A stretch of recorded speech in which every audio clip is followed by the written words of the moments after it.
going? We're going! Hello and yellow. It's coloring time. Time for some color.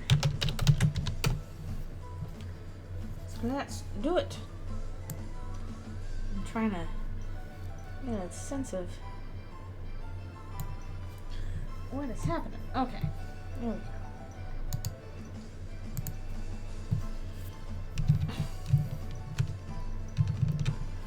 Anyways, if you show up in the chat, let me know so that I can say hello.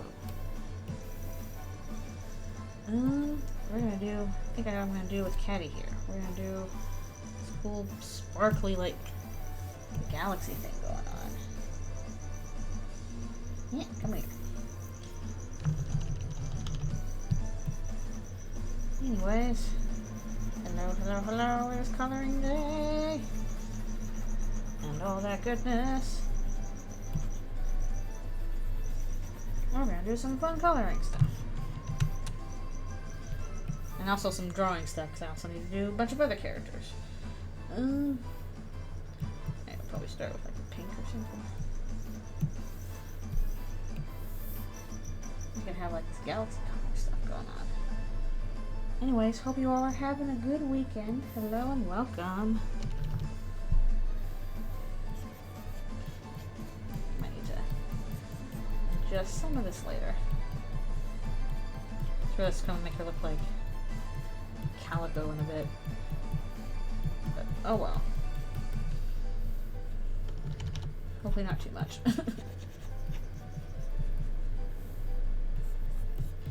Probably should also do more dark purple thing going on. Actually, I just realized I should have probably been doing this on a separate layer. Oops, oh well. We'll make do.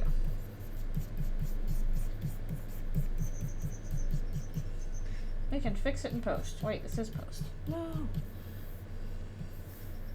Well, we'll fix it one way or another. That's what layers are for.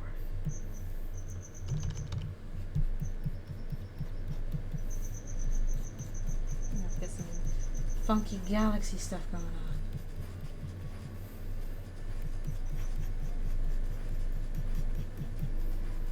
Yeah, we'll definitely need to or some of this later.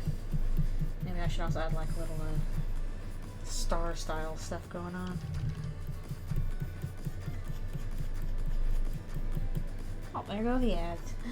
Those silly ads. Starting right up. And some of it might be into the darker one as opposed to the black.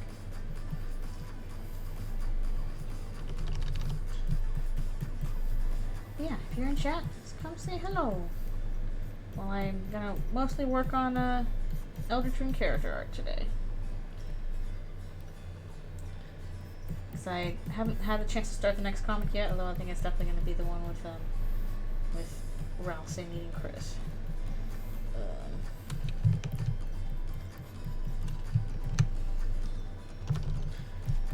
Mostly because I've been trying to finish another comic that needs to be done before then for anniversary reasons.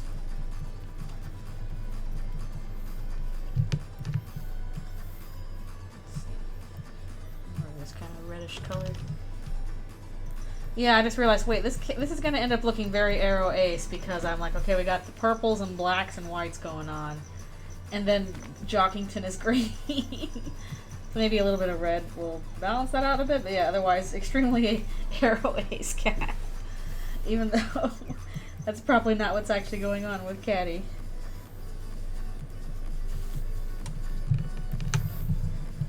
I'm pretty sure she has some kind of interest in Jockington. Seems like it's hinted that way. Oop.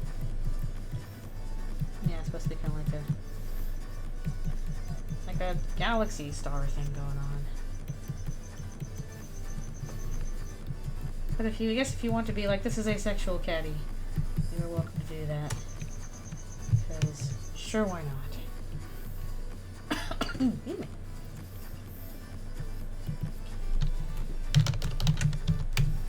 But yeah, I'm not just going to look that way just because all these purples and blacks and whites. It comes to form queer duo. magicalness. Let's see. Actually, I need to look up what pink I made the stripe on her head before. Let's see. I'm gonna try and stick with what we were doing on previous stuff too.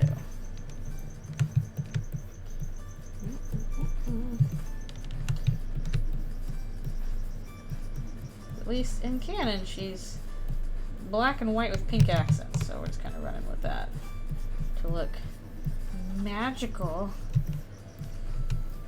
Magical, mystical, mystery tour. Something like that. And then once I finish Caddy, move on to some other characters. Well, for some of them I'm going to reuse the line art that I had before. And I couldn't find the one for Queen. Oh, hello, hello. This is Caddy and Jockington, Eldritchrune version. So we got this kind of like cosmic thing going on. Oh yeah, we need to do like their little magic halo at some point.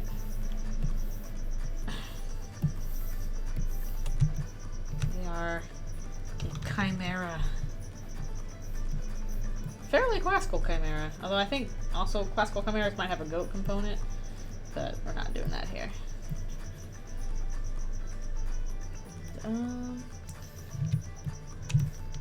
Kind of cool if we had like silver and gold on one side and the other, even though I'm pretty sure both of her earrings are gold. Yeah, today is just gonna work on some Eldritchrune character arcs. I'm like, oh, I'm really behind on that, and I promised people I would do it, so let's get it done.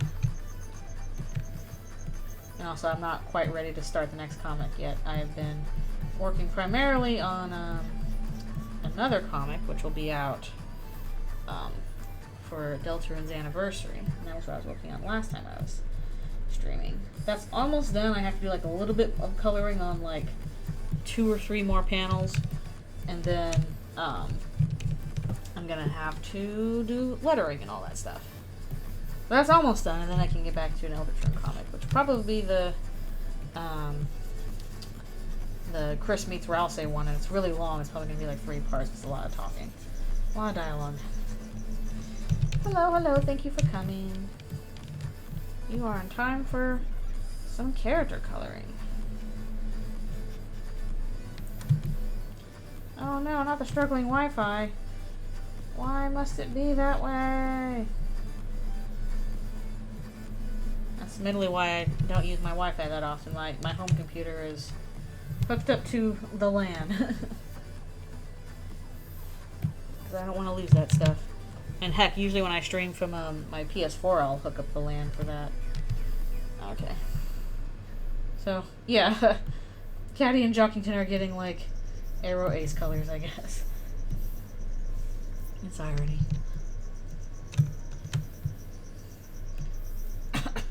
Old man yells at cloud. I tell you what, nowadays I'm a lot more old man yells at cloud about tech than I used to be. Probably because I am getting old. I'm like, no, this isn't working the way it's supposed to. I'll get mad. Ordered some more RAM for the computer, so hopefully if, knock on wood, that I don't experience another, listen to the blues a little bit more.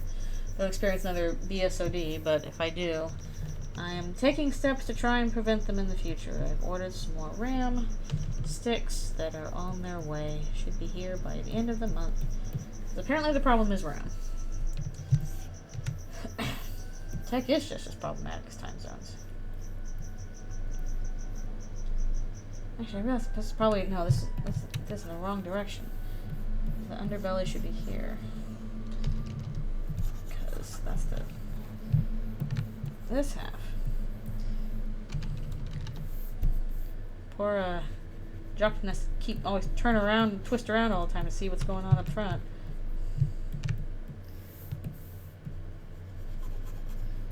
It's an evil cat dog. Which I never actually watched much of because I didn't really, I don't know, it always kind of freaked me out. I didn't quite like the premise of cat dog. I don't know why, probably just me. Yeah, good luck with your art. It's got to art together. It's nice to art while other people are doing art. if it's motivating. Alright, do a little bit of whatever we're doing here.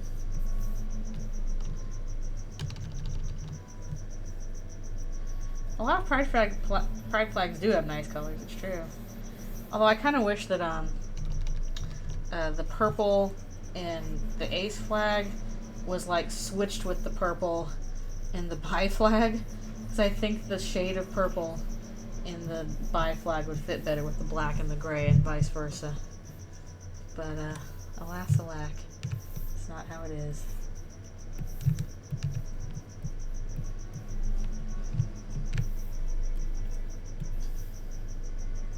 A little bit further down.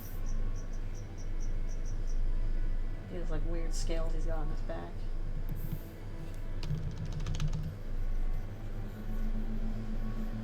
Guys do his funky shapes around his eyes, which are supposed to be like his sunglasses. I'm sorry, it's true. The saturation isn't quite mesh. It's a little bit off.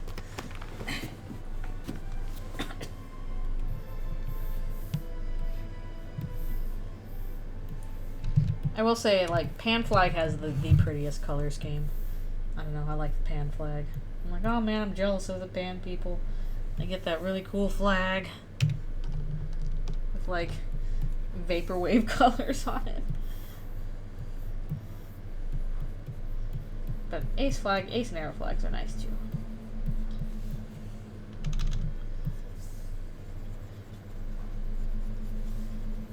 It's nice to have like that, you know, solid black and gray balanced with a color kind of thing. Always looks good. That is true. That is true. Again, you got like kind of the bright colored contrast with the black thing. Looks really good. Okay.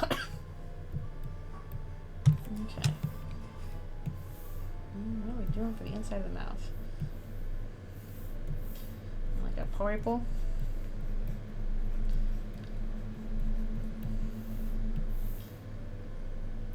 Two of us are a pair.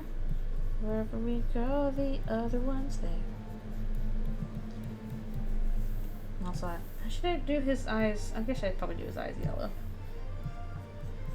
Even though I usually have them as white, but we'll do them as yellow here.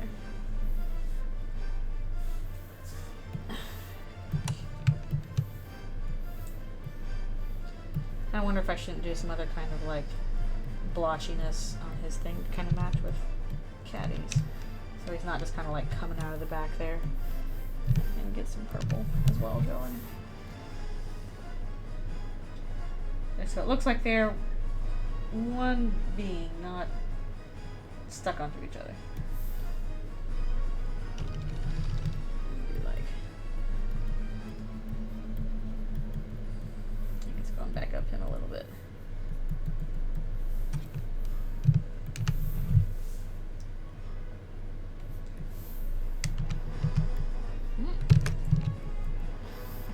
The other one.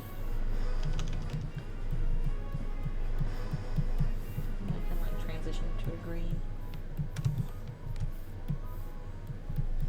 Hello, hello, thank you for coming. Thank you. We're doing some crazy colors for these two.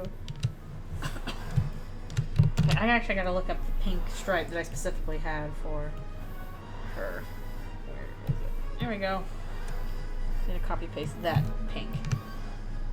Supposed to be from the stripe on her face. There we go. Oh, we should have put those on the bottom after another color. Yeah, the trans pride flag is pretty nice, but it does. Maybe it's because it's all like pastel colors that you might think of like babies, but it is a very nice color scheme. You can do some really nice things with the trans flag. Yeah, I'm pretty sure the only reason why people think babies is because of the pastel, and like pastel colors are usually associated with babies. With babies. So I'm gonna do the gold rings on the other side. Over here. Ah. Let's mess that up. Okay, all we gotta do is tease. Make sure we save in case something happens. Like the evil pride flags. What if pride flag, but higher saturation? What if pride flag, but we have a little skull and crossbones in one corner?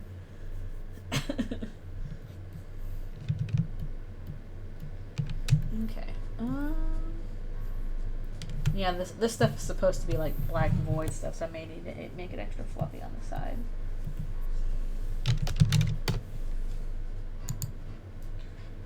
That'll be for her and his little sunglass markings.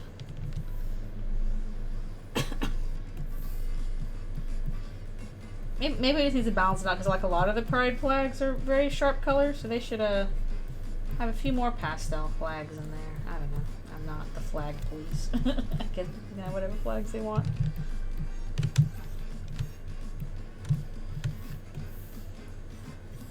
I didn't invent those. Somebody else did. I kind of want to see why people want to like make all these different flags for highly specific identities that probably most people don't even know about. It's because like it's fun to make yourself a little flag. Say what it means.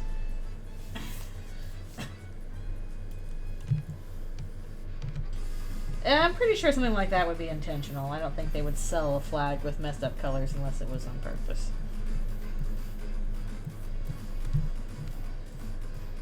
People get very pent up about the American flag, so if the colors are wrong, it would be on purpose.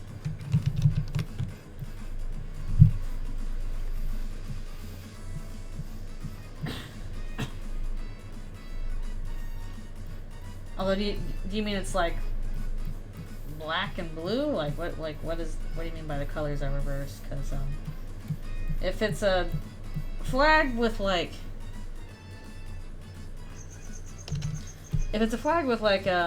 black stripes and then one blue stripe, that's a police flag, so not very fun.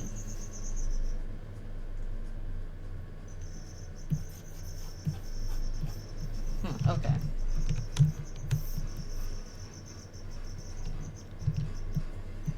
So that doesn't sound exactly like the blue line flag, which you probably want to avoid. Or Caddy will get you. Yeah, what kind of a thing to do in the background for them too. I don't know why you need to stand with the fire department though. Like of course you do. People don't want their houses to be on fire.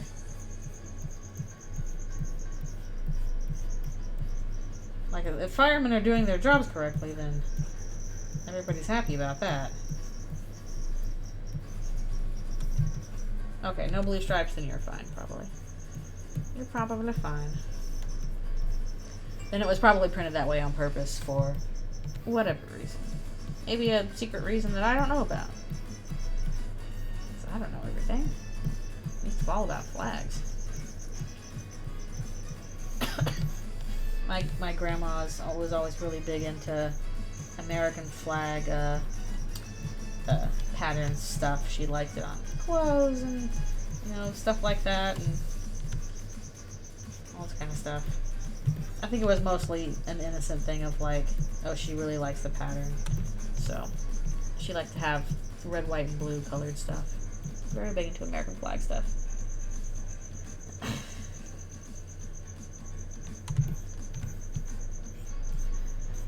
My thing about that is that like the thin blue line flag is usually associated with like cop stuff, as in like cops should be allowed to brutalize people how they want. It's not really a benign thing. That kind of flag is usually coupled with other flags that are pretty bad.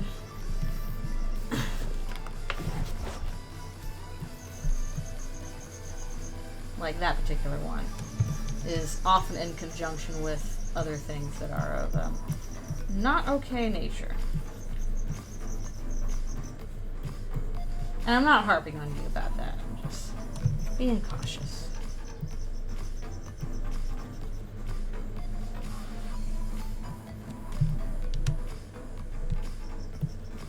Yeah, as with most flags, there's a lot of history behind it.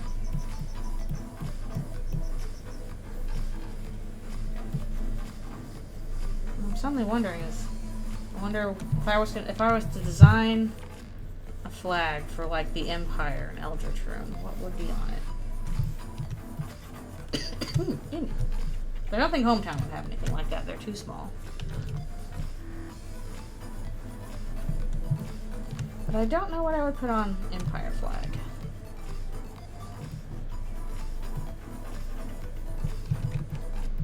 I guess that kind of depends on what other kind of flags they have in that universe as a whole.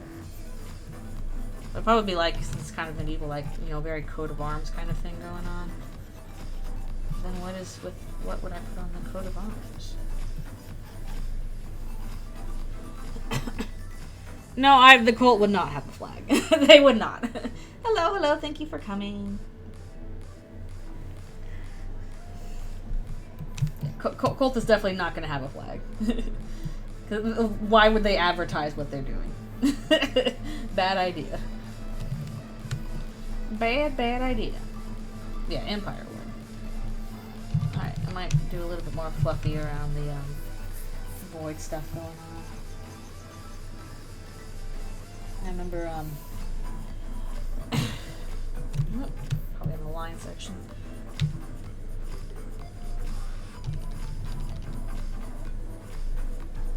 Oh yeah, the Australian flag's pretty nice. Get a little bit of extra fluffy on the edges here to show it's like kind of voidish. Extra fluff. Gay cult flag.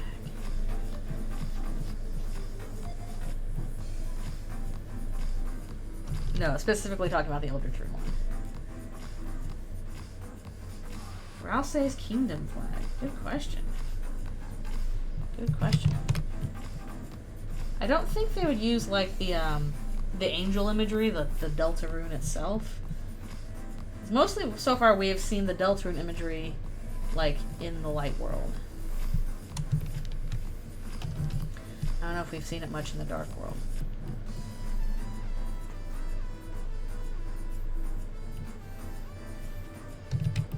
So I'm not sure what he would have for this. Okay. It's going along pretty well so far. We need to do some kind of background for that. Oh shoot, we need to do like the little halo as well. But we'll do that last, I guess. Ugh. Oh wait, no, I still have to do the shading on it. I forgot about that. I forgot the shading. That's important and has to happen. Do that with purple.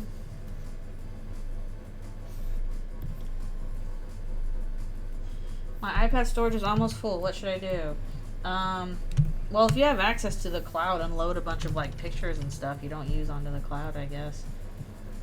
I'm not even have access to that anymore, so if my iPad storage gets full, I'm kind of screwed. But I mostly use it to just like listen to YouTube while I'm doing chores around the house.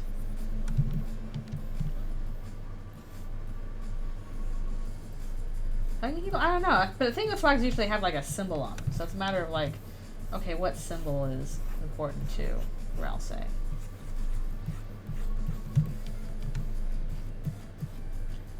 Like a coat of arms and stuff, like, you know, obviously with like the Spade King, you've got like, you know, spades everywhere and all that goodness. But I'm not sure what would be the deal for Rousey. Still a mystery of like what he's actually got on his like on his tunic, because it looks kind of like a heart, but it also kind of looks like an upside down spade. Could be either one of those. Me up hugging. Yeah, my best solution would be offload some stuff you've got, especially if it's pictures or video. Put it onto like a computer or something else. You can move it to like a drive or something. You can't have that on your thing. If you got any apps that you never really use anymore, uninstall them. I am not good tech support. I'm just just guessing based off what happens when I run out of space. And you're like, okay, I guess I'll do this. I'm not very good tech support.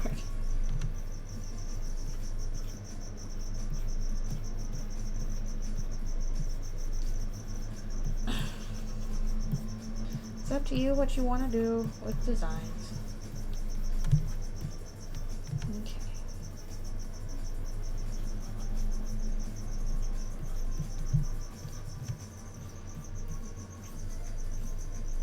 That didn't turn out well at all. What was the comic I was drawing for the last stream?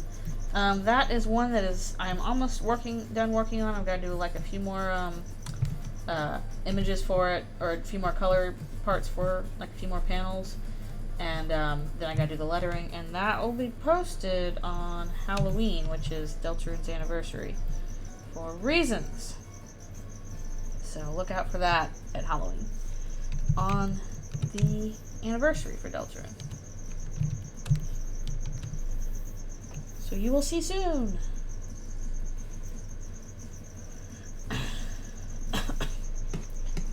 Well, the thing is, like, if you had, an iPad is not really something you can put an extra, like, SSD card into. So they would have, the idea is that you'd have to get the data off of the iPad before you can put it into an external drive. Because you can't put extra drives into an iPad. It's basically like a fancy screen. Yeah, it's almost the 5th year anniversary of Eldritchrune. So I was gonna do, like I did last year with Deal with the Devil. This is going to be a prequel for that one. So yeah, I'm almost done with it, which is good because starting this week, I'm going to be back at work full time, which means I'll have a lot less drawing time, unfortunately. And so it'll probably be a while before the next Eldritchrune comic because I'll only be able to squeeze it in with everything else I gotta do. But I will work on it once I finish the one that I have planned for the anniversary. Squirt out too much turquoise paint? You should do a dolphin pod in kelp. You can buy more storage, but you know, you might run out. But yeah, like if you got stuff you're not using anymore, just move it to a computer. And then from there you can move it to like some other external storage. Especially photos; those take up a lot of space on your iPad drive.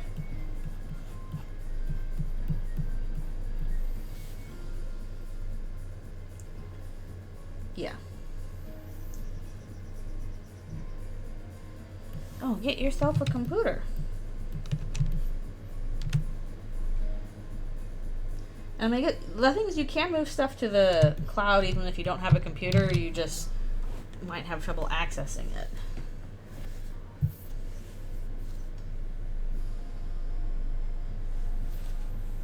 Yeah. I think your mom will let you have a computer? How old are you? Just out of curiosity. Or you can give me a ballpark if you don't want to give your actual age.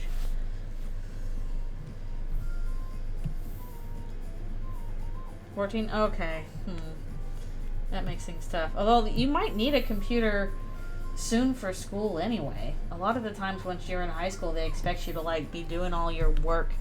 They don't expect you to write stuff out anymore. They expect you to type it all. So you might need a computer anyway once you're in high school. A little bit of this. But in that case, you might just be using a school computer, which is not going to give you much access to your stuff either. Yeah, Chromebooks are crap. That's the problem. I mean, they didn't have those when I was growing up, for sure. I had to, you know, write everything by hand. But like nowadays, they don't. I don't even know if they teach cursive much anymore. Yeah, that's the problem. They give out Chromebooks because they're cheap. So you can give a bunch of them to students, and it doesn't matter if, you know, the students, you know, treat them badly or trash them. And they're also probably easier to like install software on that, you know, to monitor what you're doing on your computer, is my guess.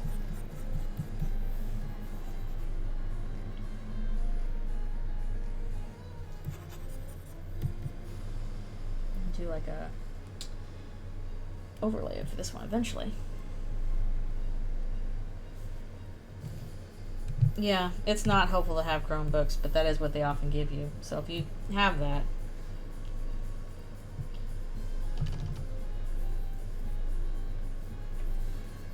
so yeah, you may just have to move some stuff to the cloud and only have it accessed in cloud until you can have access to your own computer, which you can do with your own drive.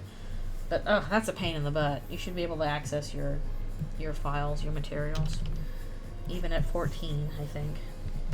Which I'm going to do something not quite that dark.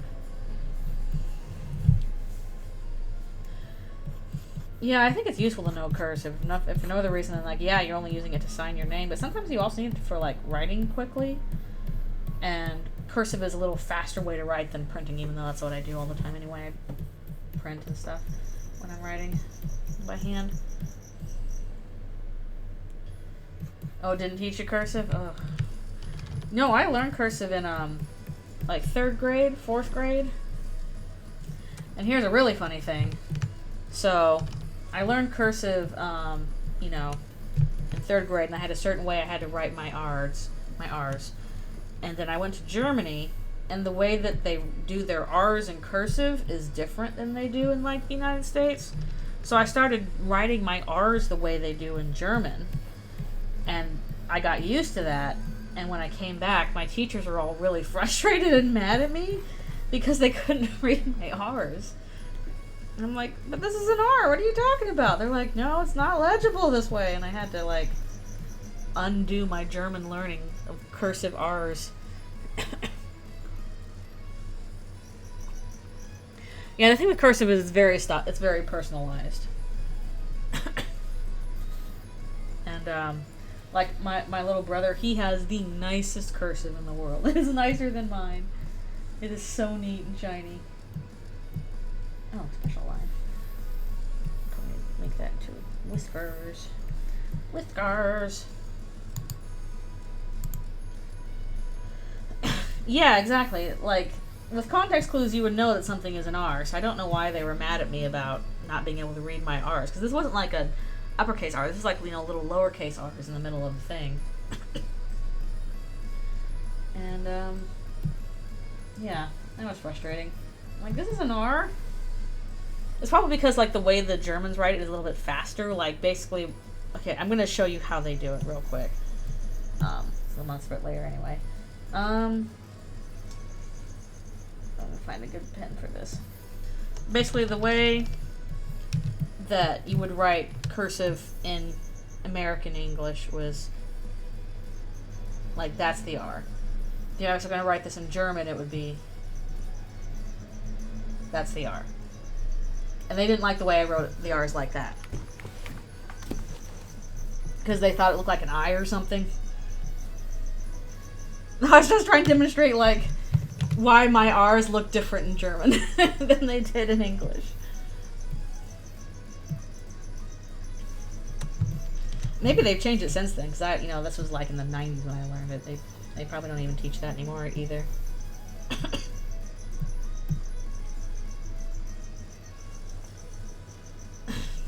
I don't know. Yeah, the German R always felt more intuitive to me. That's kind of why I started doing it. Same thing in Hungarian. Yeah, it's probably a thing that's like a European thing, not an American thing. Oh, excuse me. Ugh. I was in Germany for it was technically my 5th grade year of school, but I went to the German 4th grade because 5th grade in Germany is when they start, like, kind of harder education, and being a non-native speaker, I was not equipped to handle the harder school, so I just went to 4th grade again. But basically, my dad is a teacher at a big university, and one of the things the university has are these overseas programs where basically you go overseas for, like, a year with a whole bunch of students, and they learn overseas. Like, they'll take all their classes there and stuff like that. And also at the same time, you know, learn stuff about what's going on in different country and all that goodness. So you're there for like the whole school year. And if, you know, my parents are there, because my dad is the one teaching all the classes, not all the classes, but many of the classes, then the whole family is going.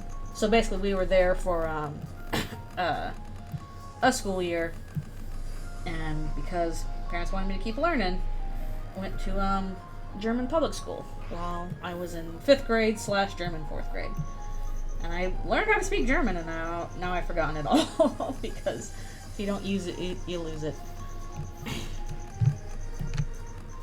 Yeah, exactly. It does still look like an R. That's why I was kind of like, why can't you tell this is an R? This is clearly an R. Got these weird things going on.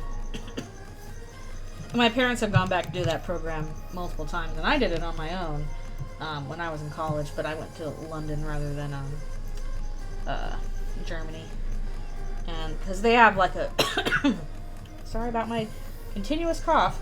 They have a bunch of programs at different countries. Like, there's one in Italy, there's one in Germany, there's one in London, there's one in like Buenos Aires and a couple other places, plus some summer programs. The main ones that people usually go to are the London, Germany, and Italy ones, though. And my parents have done this like multiple times. This the first time we did it, I was 10 years old, and it was like we were in Germany.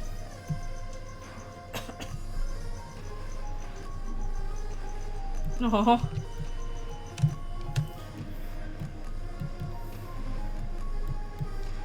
Yeah, we actually once we got back from Germany, later on we took on a German foreign exchange student for like a year, just to, because, you know, separate from the school program that we did. What do I do for work? I am a storyboard artist for animation. So I pretty much do my work for both my job and my hobby. I can't stop. Please help.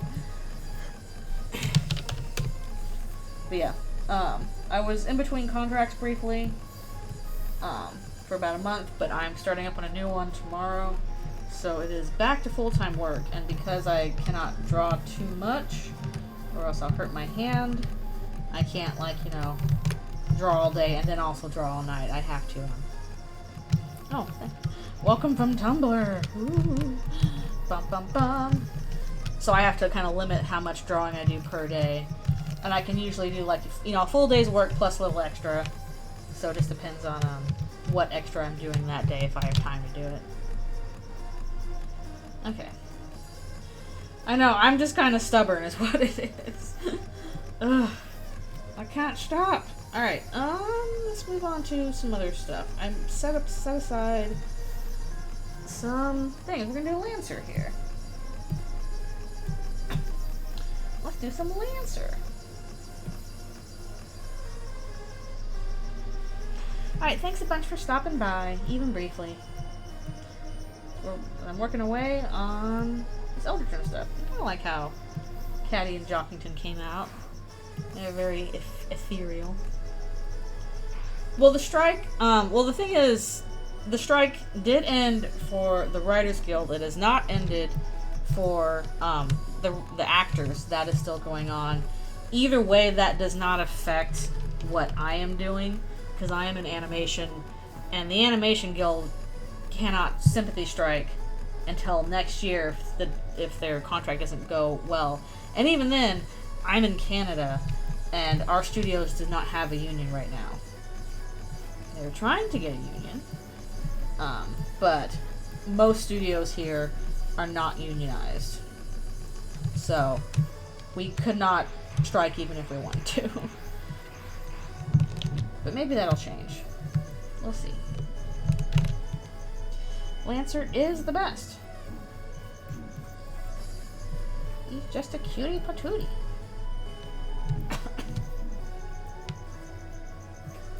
The writer's strike actually does not have an impact on the animation industry because a lot of people who write for animation are not considered part of the Writers Guild. They're considered part of the Animation Guild. And it kind of sucks because, like, they are getting paid way less than writers for live action stuff. Even though, you know, they're still doing just as much work. But the deal that the Animation Guild has is a lot worse than, you know, the other people have right now. So basically animation writers not affected because they're not part of that guild. There's only like a few animated shows that have wrong eraser that have tag writers, and those are like The Simpsons and Family Guy and stuff like that. And also, I'm going to take a quick break because I realize it's my break time to stretch. I'll leave it on something cool rather than a half-finished sketch.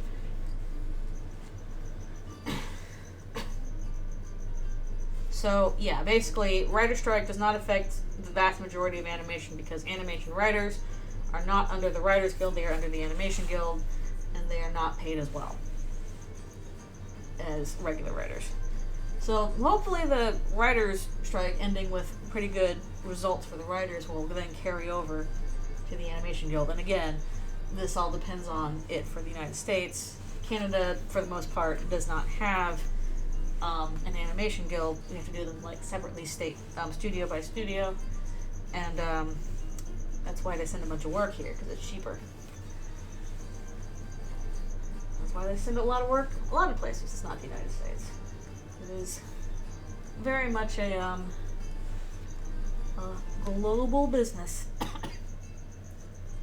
But hopefully the actors strike also goes well, because that's still going to have an effect on people. Especially with the studios being like, hey, we really want to use your likenesses for AI so we don't have to, you know, hire actors anymore. It's like, no, maybe not.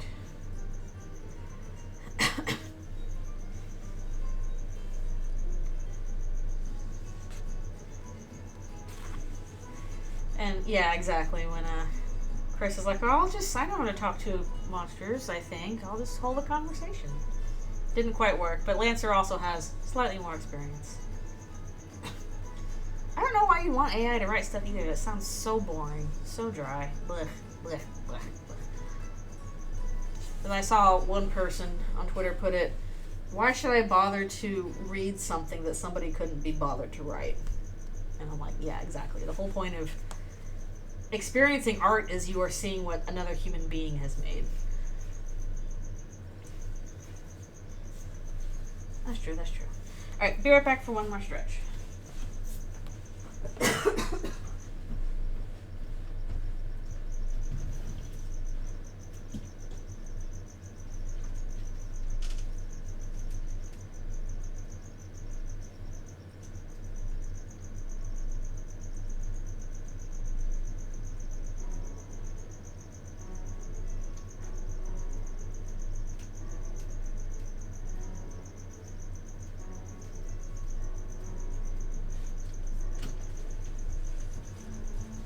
Back.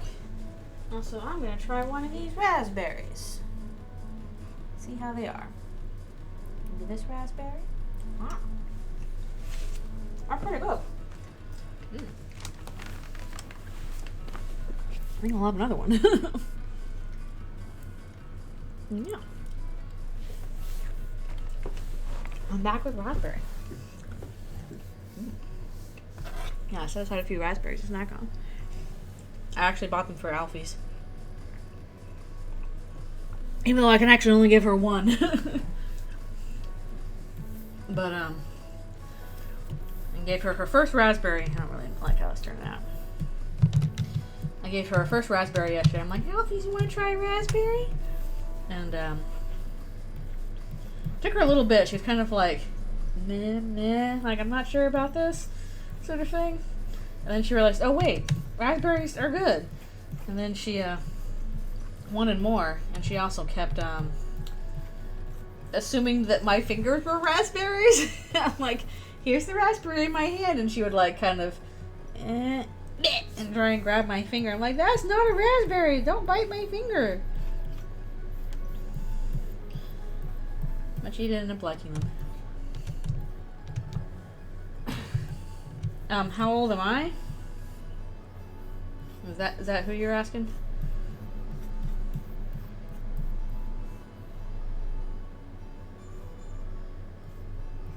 Oh.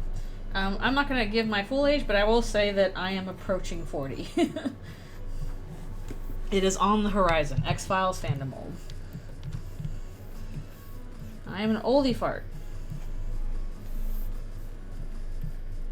So we're gonna do this, I think. That's okay. I try and just be cautious about the information I give out on the internet. Because goodness knows, it's probably already been sold, you know, a bunch of times to who knows who. Random, I can talk about age, yeah. Say, I am old enough to remember a time before internet, really. Certainly before cell phones. Or smartphones. I'm an oldie fart, but yeah. Approaching 40 is what I'll say. And you know, you can get pretty old, but you can still be like, heck, I still like this silly video game. I'm gonna draw a bunch of stuff from it.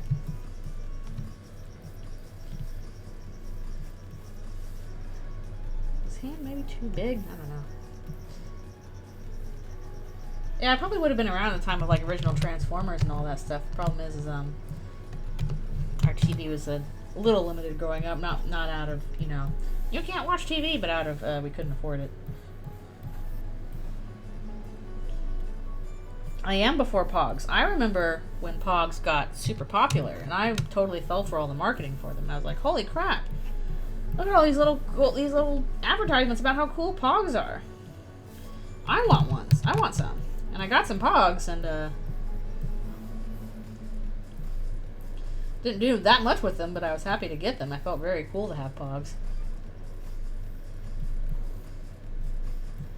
He's just a little pumpkin boy.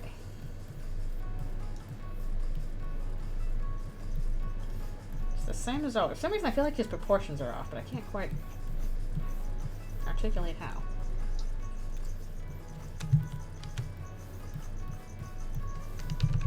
The answer is just a cool little goof. His being is question mark. Nobody knows. Right, let's shrink him down to that. We'll do 2 sketches and then we'll probably then we'll fill them in. And if we have time, we'll get to the other ones too. The other one we had was a Monster Kid, I think. Yeah. Actually, I gotta look up what I drew from Monster Kid, because I don't recall. What did I draw for Monster Kid? I know it's down here somewhere. There it is. Okay. Good for him. Good for him. I mean, I could just reuse this line art like I did with the other guys, but we'll draw something new with Monster Kid, because I've only drawn him like once. Yep, he's like, I use my special escape plans to escape from the danger.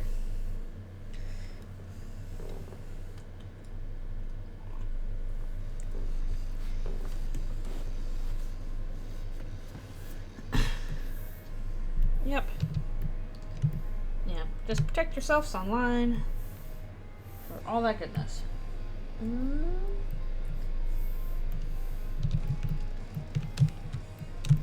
in general, just a good idea to like protect your information. Protect your personal information, certainly. Let's see. I'll try drawing from this angle.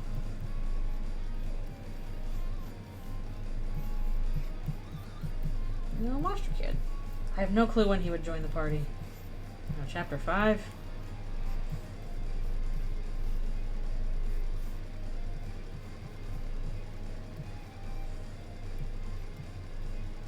Funkadude. Protect yourself in general. Yeah. Yeah, basically you have to be at least 13. Most websites have that anyway. For very legal reasons.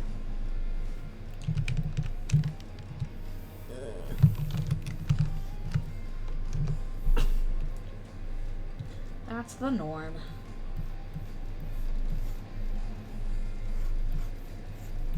He's an Ouroboros.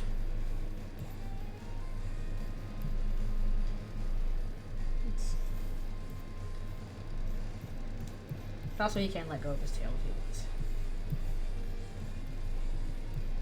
Actually, I gotta write out all the, I should be able to post Birdly today, because Birdly's done. But I need to write out, like, info for some of these other guys, like, Monster Kid and Lancer and all the other god stuff that's going on.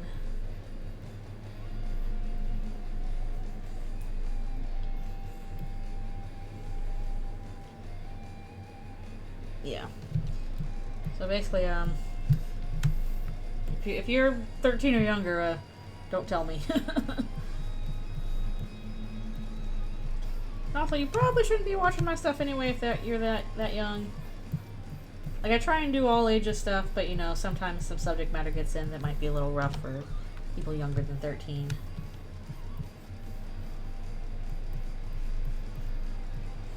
I definitely think that, you know, kids can handle themselves pretty well. More so than certainly, a lot of adults say, but at the same time, it's the responsibility of adults to, you know, look out for kids. Make sure they're doing alright. Unfortunately, the internet's a very wild, wild place, and there's a lot less, like, for kids spaces than there used to be, and the reasons for that is capitalism. Writing comic script intensifies!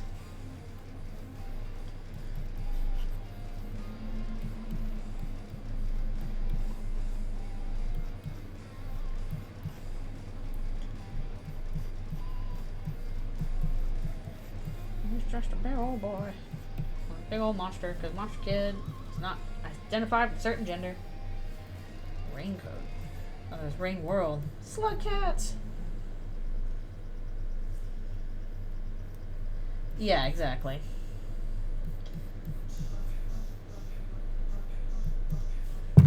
I think also part of the problem is like a lot of kids like come online and don't really understand those kinds of rules, and that like people can and will absolutely, like, you know, be like, hey, no, you can't do that here.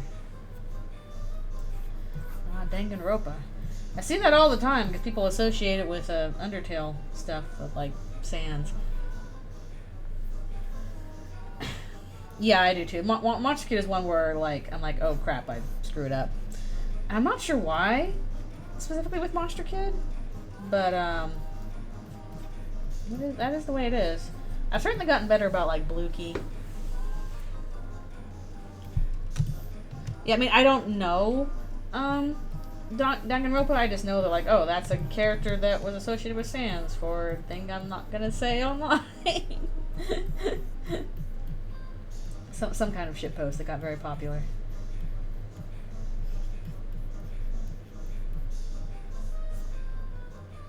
He goes by they, them vibes. Want. Yeah, it's like there's actually a lot of characters in Undertale Deltarune that use they, them. Obviously all the humans do. Snack time. All the humans do. All the ghosts do until they get a body they like Mad Mew Mew. Finally decided on she, and Mettaton decided on he. Monster Kid is they, them. Sham is, I think, they, them, because Sham is never really given pronouns.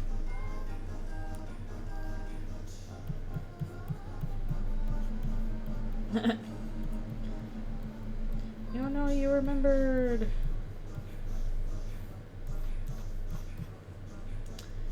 Yep, again, that's my association. There's some kind of funky thing going on. If no pronouns, then they, them. Until otherwise. I said this on Twitter, but I think it would be extremely funny if, in the Undertale Deltarune universe, all humans were naturally non-binary, and it was only monsters that had boy and girl genders. So, like, especially because, you know, some monsters look more like animals, which have more distinct sex characteristics. I just think it'd be very funny if, like, humans never got into that. So, like, what do they mean by boy and male and female? I don't know. It's a monster thing, I guess. I don't get it. I don't think that's the actual case in canon. I just think that'd be very funny if it was.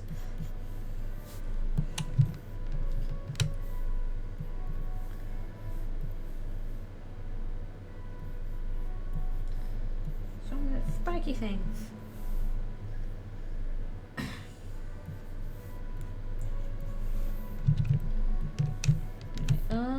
Make sure this is centered okay. A long boy. By long boy, a long biney. Non-biney. Then again, you can use boys for everything. Everything's a boys. Because everything's a dudes. Oh, welcome back. Okay, I think what I'm going to do next is just do the line art on these guys real quick, so that won't take too long. And then maybe we'll work on coloring them. At least Lancer will be very fast.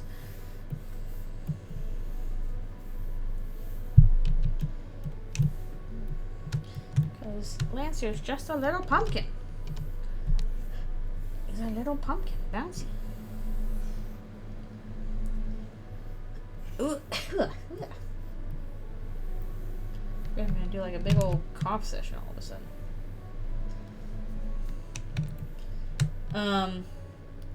Yeah, the second one was correct.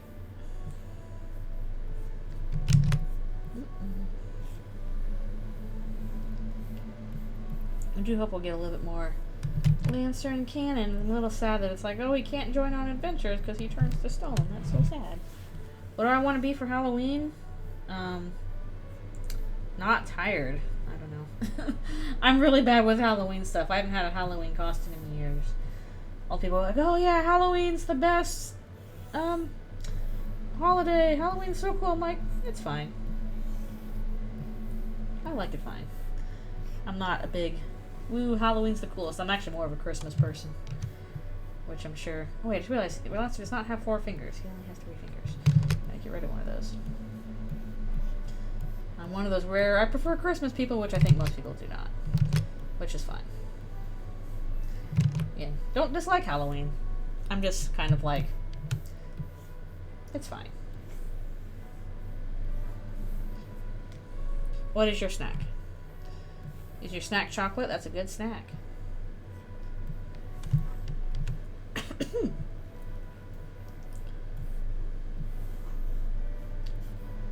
I'm always down for some chocolate myself. My mom said she'd send me some chocolate lollipops soon. So that would be cool to get. Pizza. Pizza's also good. I could go for some pizza. I can tell I'm getting old because I'm like, oh yeah, pizza sounds great. I'm going to enjoy some pizza. And I have the pizza. I'm like, oh yeah, that was great pizza. And then I'm like, 5 minutes, you know, an hour later, I feel bad. My tummy. Why did I eat that pizza? I'm like, because it tasted really good. Stupid body should be able to process pizza without problems.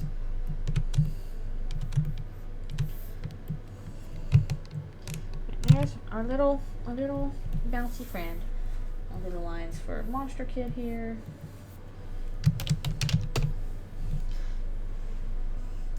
Pizza is delicious. It just sucks as you get older. You stop being able to eat pizza as well. Not fully lactose intolerant, but I am getting there. Like, I have noticed that, like, oh no, if I eat dairy, my body is unhappy about that. And that sucks, because dairy is delicious. I didn't used to be this way.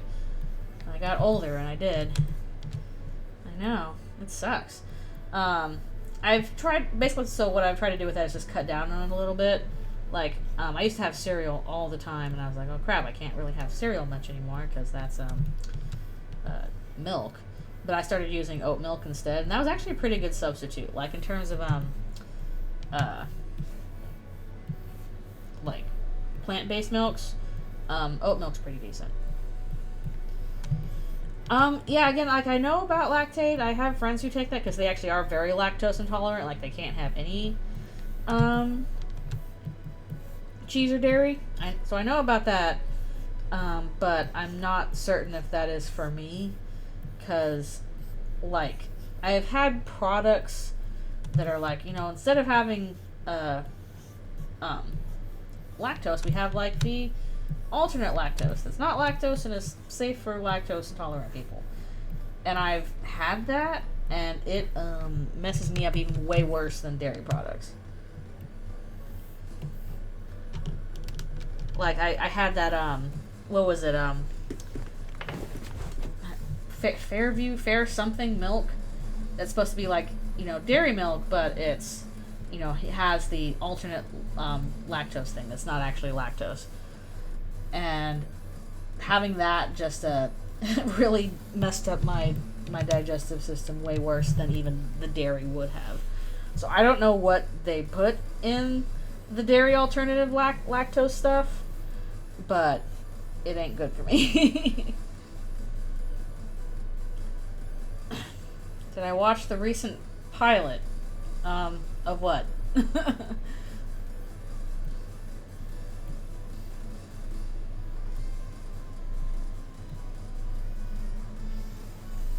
So right now, oat milk has been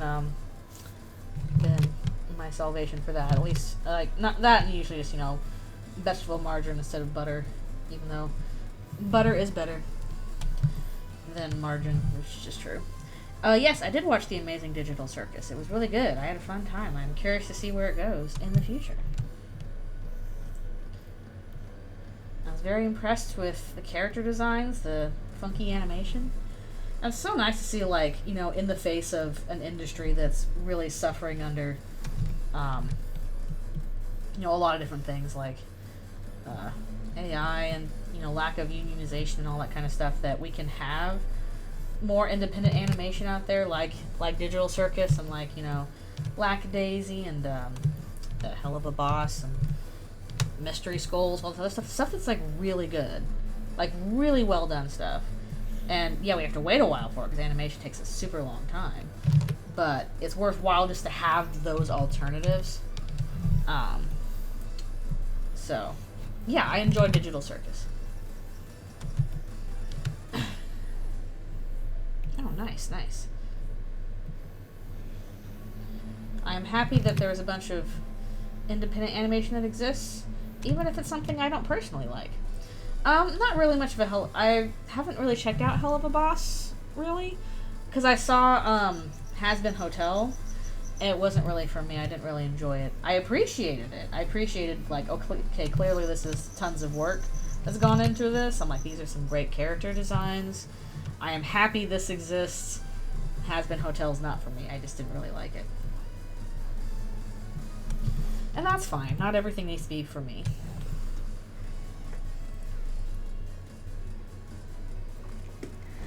I like just the writing just felt kind of grating. I just didn't enjoy it. But again, no shade to Has Been Hotel.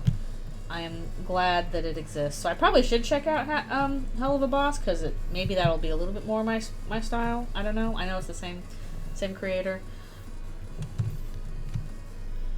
Yeah, I didn't really jive with the humor in Has Been Hotel. Like, it was not really getting laughs out of me. So I might do better with Hell of a Boss.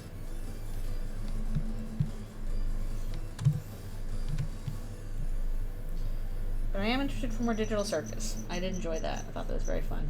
That part where Ponmi was running through all the rooms, I'm like, oh no, she's in the Stanley Parable. Gotta follow that adventure line, Ponmi.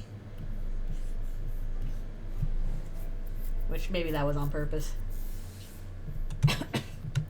Brandon Rogers content. I don't know. Just look up on YouTube The Amazing Digital Circus, and it'll be on there. It is by Gooseworks. And I mainly know Gooseworks from, like, their Undertale and Deltarune remixes, but I really should check out the rest of their work, because they've done a lot more original stuff than just that. Like, I think I saw the little Runmo animation they did, so they do, like, animation and stuff like that. Music, character stuff. Anyways, very good stuff.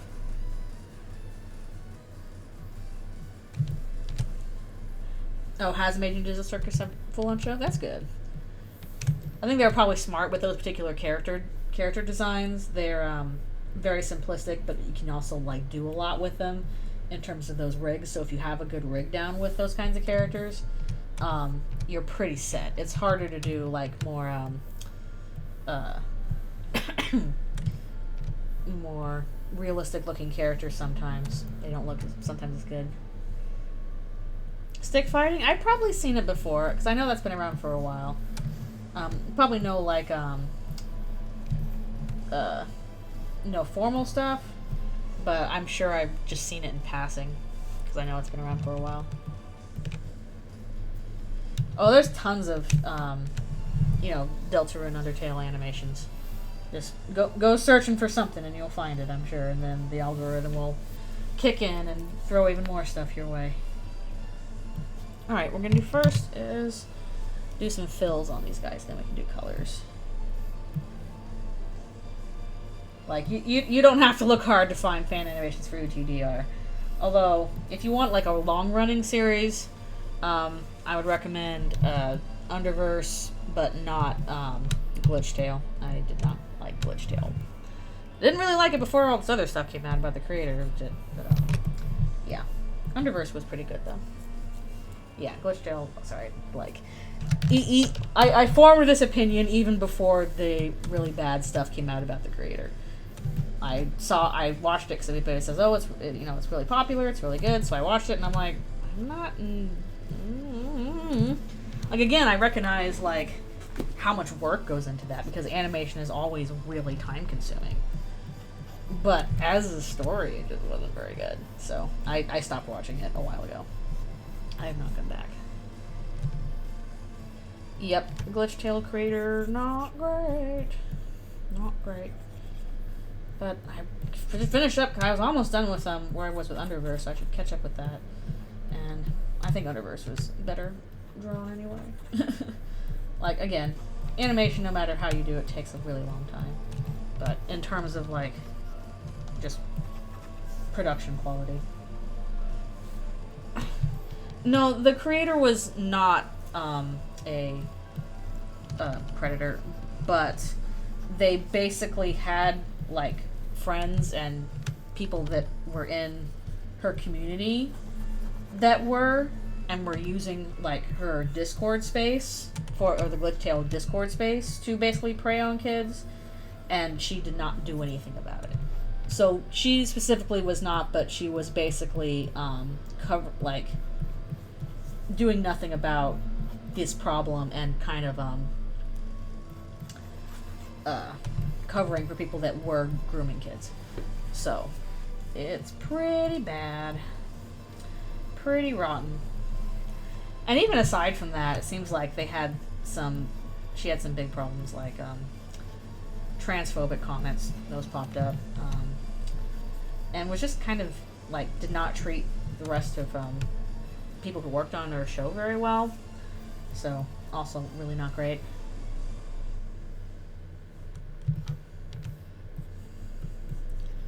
Yeah, I tried to watch it. I tried to give it a fair shake. I just I didn't like it. And there's a lot. Thankfully, the thing is, there's a lot of really good Undertale animations out there. So you don't got to stick with Glitchtail. There's other stuff to watch that's very well done. You know, for kids. Yeah, like her less, cause yeah, just all around not treating people well, and again covering for people that were actually dangerous to kids. Very bad. I would like to do a YouTube project in the future. Excuse me. Sexy man of the Sansa. So many Sansas, so little time. Yeah, I would like to do a YouTube project in the future. I'm saving money for that, so that I can take a lot of time off to work on it. 'Cause right now I gotta work on my job.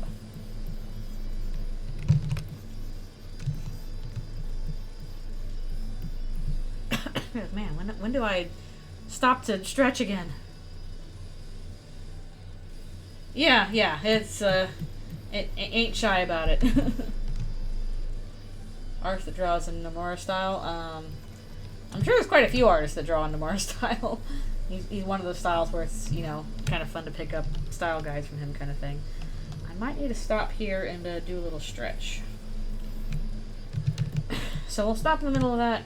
Monster Kid is enjoying their own tale. Or something. Now is stretch time. Let's do the stretches.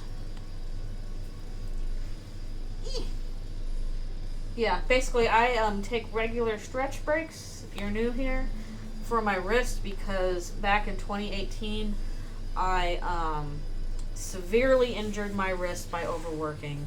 It was one of the worst experiences of my life. I could not draw for like 2 months while I recovered.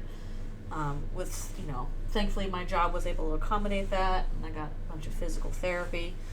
And because of that, for my own health, I do not draw more than a certain amount of hours per day, and I always stretch in like about every half hour. Usually I set an alarm. I'm trying to coordinate them with the ads on Twitch, but sometimes they don't coordinate. But I get up and stretch my neck and my shoulder and my wrists every half hour, and this helps maintain my drawing health so that I don't injure myself again. And honestly, I would recommend, if you are the kind of person who draws a lot for your school, your work, your projects, whatever, stretch regularly. Take care of yourself now. You do not want to get to the point where I was at, where I literally couldn't draw because it left me in pain. You gotta make sure and take care of your body. Don't do like I do, because I know like when you're young, you don't think about that, because I didn't think about it either. I was just like, I've got stuff I want to do, so I'm going to draw. I'm going to keep drawing, I'm not going to stop. And then my body's like, nope, you are going to stop, because if you don't stop, it's going to be bad. Oh, okay, it's my little PSA about wrist stuff. Basically, because Monster Kid and Eldritchrune is Ouroboros. Oh, thank you so much for subscribing. I super appreciate it. I'll be right back for one more stretch so I can say thank you again. Wow.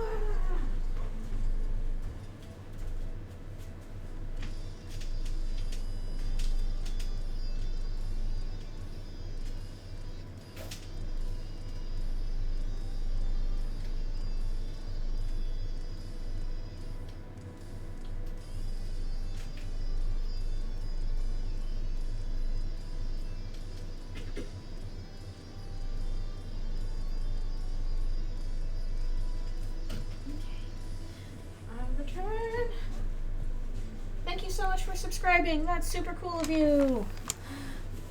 And I always appreciate it. Yeah, exactly. Take care of your hands, take care of your wrist. Take care of your neck too, because all of that's connected from your neck down to your wrist. That's all like one line of nerves. So you have to take care of all of it. Raspberry. They're tasty. Yeah. Yeah, exactly.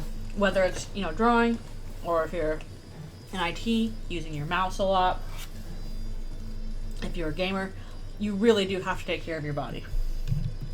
Because like, just because you're like 30, 40, doesn't mean that you're going to want to stop doing that stuff because you like, if it's your job, or if you like doing it.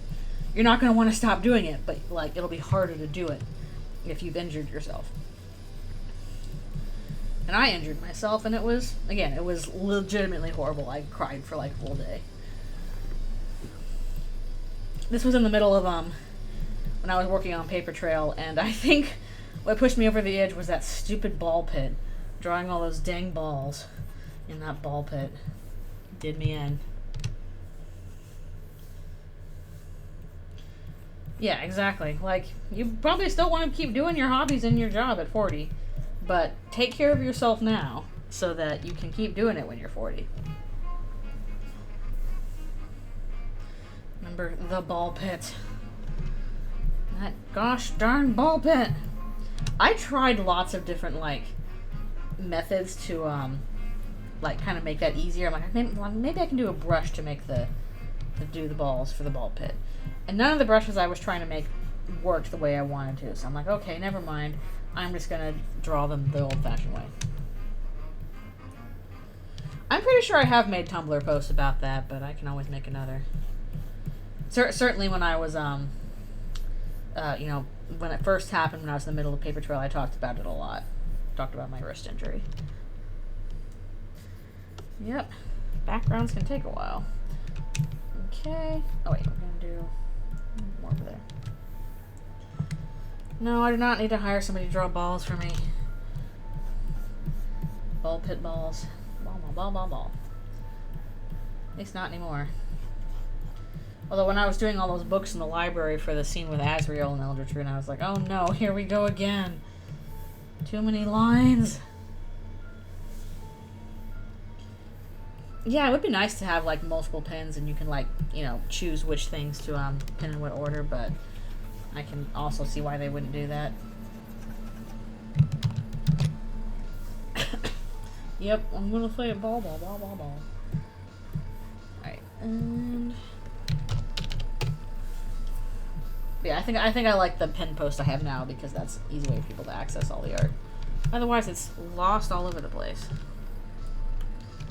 I can't believe you counted all the books for the Asriel comic. That's too many books. That's too many. Too many books.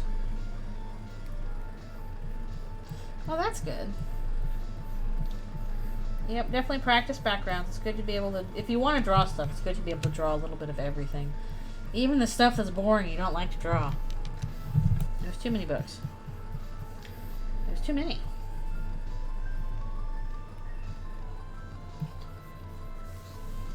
Not exactly, because the thing is, some books like, you know, they'd have weird spines on them. And have extra designing on them, depending on the angle. Like, either I was drawing them, you know, from the side, from the top, all this other stuff. So there was not a uniform set amount of lines per book.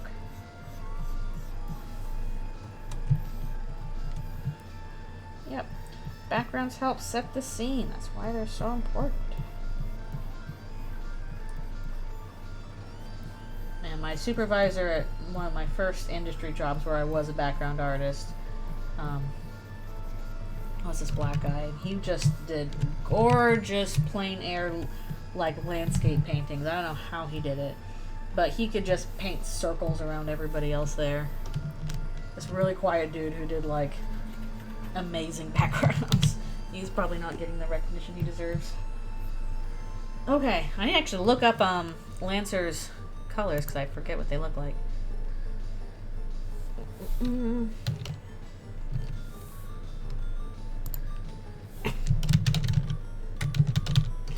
Lancer Deltarune. Okay, there he is. He's just a little guy. He'll be easy to color, so we can go ahead with that. I like how I get a bunch of plushes when we come up with them first. Yep. Basically, although if you can, like, come up with the layouts for your backgrounds first. Saves you a lot of time in the interim. Oh, forgot to do my little trick here. Clipping mask, please.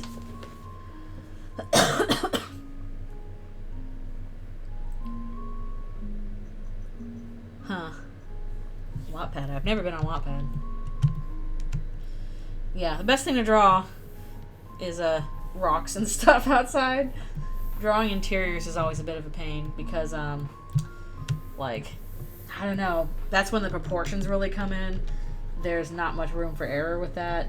So if stuff is like the wrong size, and that's usually the problem I run into, it's very obvious, and you're like, oh man. So interior are very difficult, at least for me. All I'm saying, God bless me for never going on Wattpad. I went on fanfiction.net. That's what I had when I was growing up. I ain't cleaning that at all. Heck, I was on AFF.net, which was fanfiction for adults. Ooh. True, this was mostly to look up fics to riff on, but I have no claims to goodness. Yeah, they did have that. I don't know if they still have it, but they did.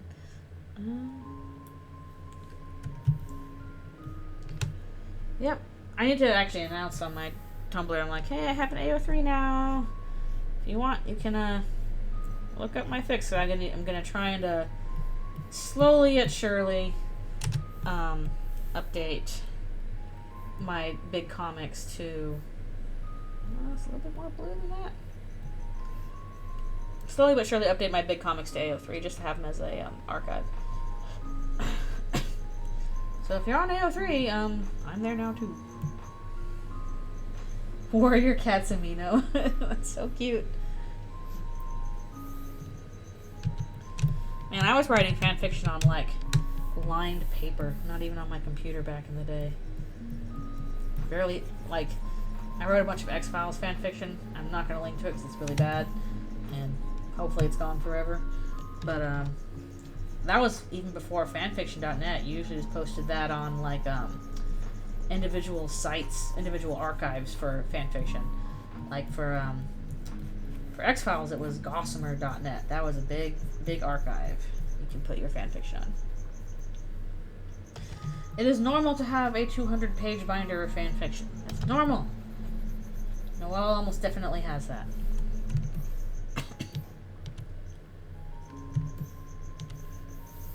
I kind of wish I had been at the age to get into Warrior Cats. I'm sure I would have loved that.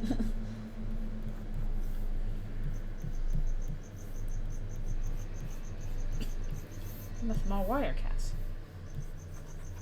I do still sometimes write some things on paper, like my first draft, because sometimes that's more comforting and less intimidating to me than putting it on screen first.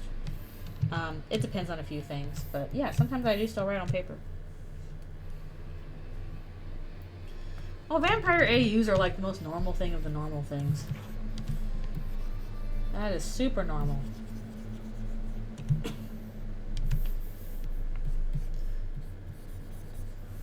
sure lots of fanfiction out there is vampire AUs. Smack the vampires. Well, I don't think the Omegaverse existed as a concept until recently. Maybe not like recently, but like when I was growing up, it wasn't a concept. Certainly not one that was organized and that people knew by name.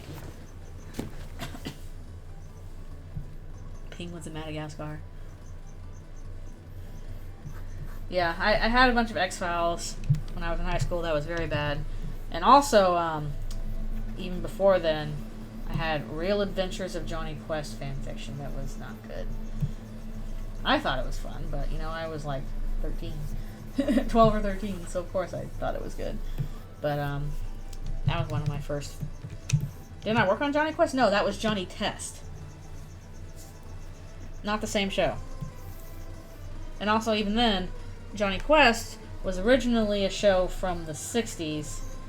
Real Adventures of Johnny Quest was a show that came out in the 90s, which was kind of a, you know, a follow-up reboot of it. That was, honestly, like, I'm not surprised I got into X-Files because, like, Real Adventures of Johnny Quest was kind of like a proto-X-Files in some ways. I tried to watch the 60s show, I just didn't really like it. You know, Johnny Test, not the same thing as Johnny Quest. I actually have, like, a bunch of episodes of Real Adventures of Johnny Quest on DVD. I can watch them whenever I want, assuming my DVD player works. What's the 90s? Is that a band? Probably will be.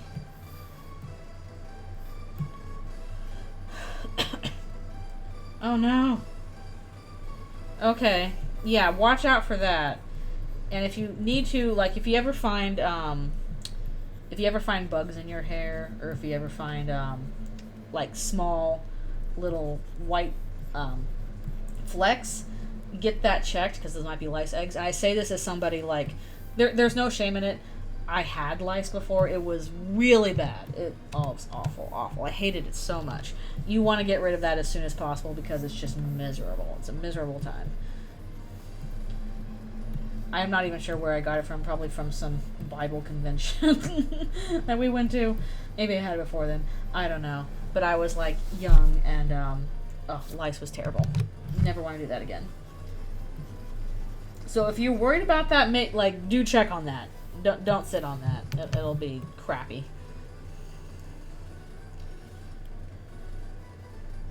Oh, I'm glad that you joined then. And then you got to start writing some fan fiction. Because it's fun. It's fun to write fan fiction. Even when it's bad, it's still fun. Even when it's bad, it's worthwhile. No wasted fan fiction, I think.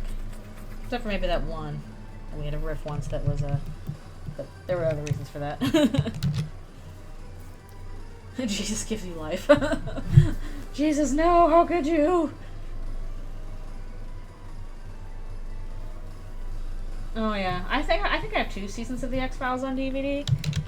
I like season 1 and season 4, and I think season 3 through 5 are some of the better seasons.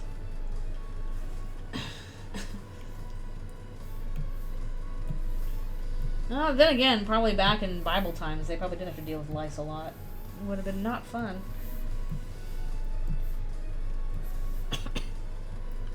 But no, lice is the worst. Avoid it at all costs.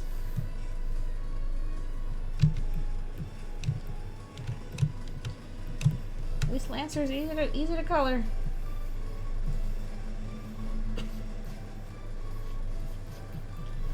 And yeah, like even after I got rid of it when I had lice, like I was so paranoid. Like anytime that my head itched even a little bit, I would just be like, "No, it's back! Ah, no!" And it did not help because like the thing that eventually got rid of it was like this special, extra duty, industrial grade strength lice shampoo that smelled like gasoline and felt like my head was burning. We were probably like, you know, going scorched earth on these little bugs, just burning the heck out of them with whatever was in this shampoo. But because of that, like, you know, it kind of made my scalp flake because it really was like burning them all off. And so I would like get all these little like, you know, bits of your scalp are coming off, and that looked the same as like the lice eggs. So I would panic about that all the time. Again, one of the worst experiences I've ever had. I do not want that again. It takes so long to get rid of them. And like, I was in an especially bad state because like ended up being like my brothers and the foreign exchange student got them too. But they were guys, so like they just shaved their heads. And I was not a guy, so I was not appropriate for me to shave my head. My mom just tried to help me as best she could. Oh, that's a sad nightmare. Ugh, I don't like that. But yeah, it's a really not fun time. Do not recommend.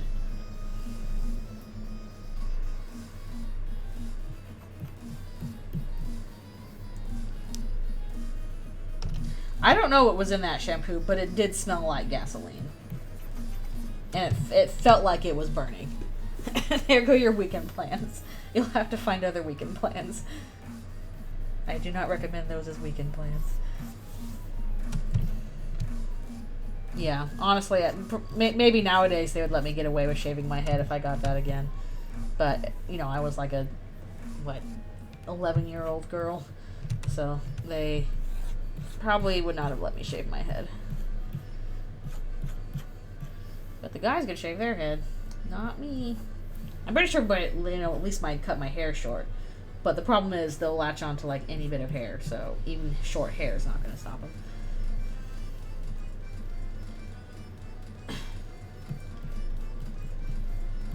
Any hair at all.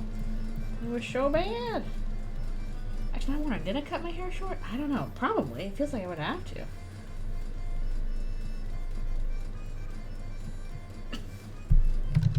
I like having short hair now. Short hair is great. Way less to take care of. I probably should get another haircut soon, honestly. Short hair is just way less trouble. What kind of hair do I have? It's kind of mid. I don't do much with my hair because I don't like doing much in general with it. So nothing super exciting. Oh, I just realized maybe I should do some kind of a wondering if I should do some kind of like rim light on Caddy or not. Actually, I think I do. Sorry. I'm going back to Caddy real quick. Real quick. I just suddenly it came to me. I'm like, wait a second. I want like little pink highlights on this. It'll look cool. Rim light, rim light. Oh no, not Pingu. Yeah, neck being free is very nice, especially in hot weather. Okay, we're going back to Caddy real quick. Oh. Want to make something look good? Just draw an extra color edge to it. Whee!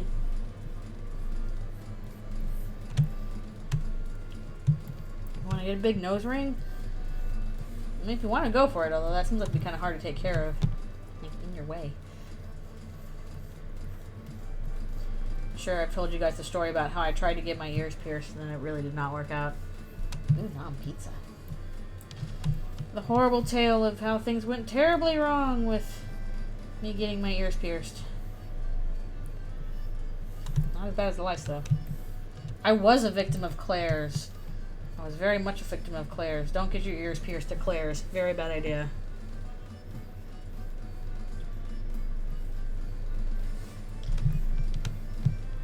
Those are your Lynx recommendations for this stream. Do not get lice. Do not get your ears pierced at Claire's. Maybe in the same way.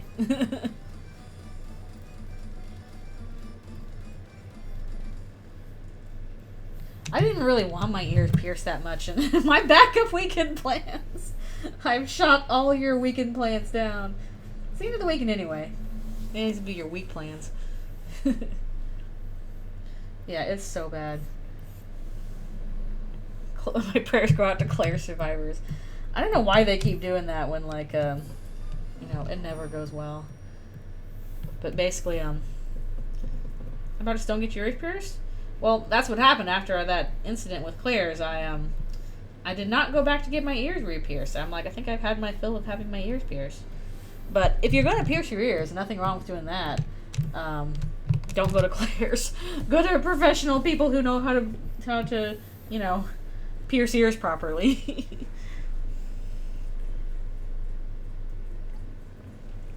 Basically, they, what happened with me is,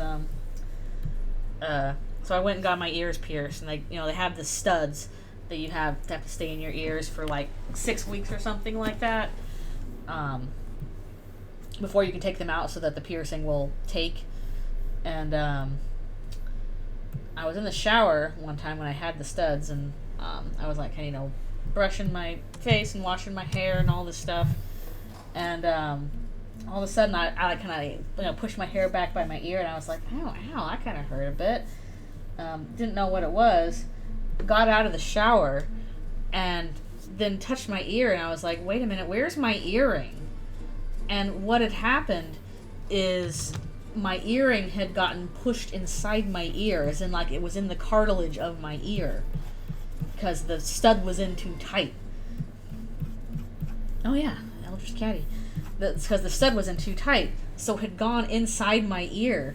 And so I was like, Mom, Dad, my earring. And they freaked out way more than I did.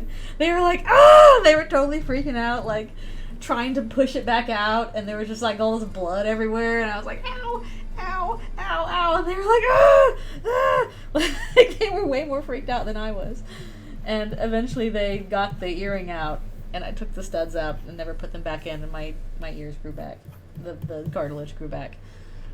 No, they didn't make it worse. They eventually got the earring out, but they were just freaking out because, again, my earring had gotten stuck inside my ear cartilage. And that wouldn't have happened if the studs hadn't been in too tight. Because I don't think I could have gotten that out on my own. But it hurt.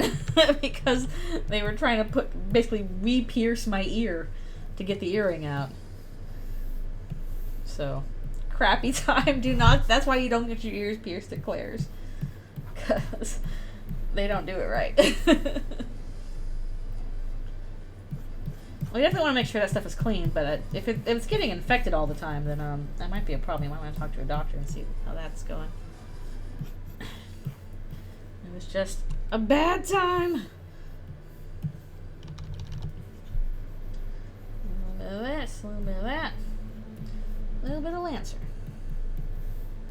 Do not go to the mall chain store to make permanent changes to sensitive parts of your body. Solid life advice.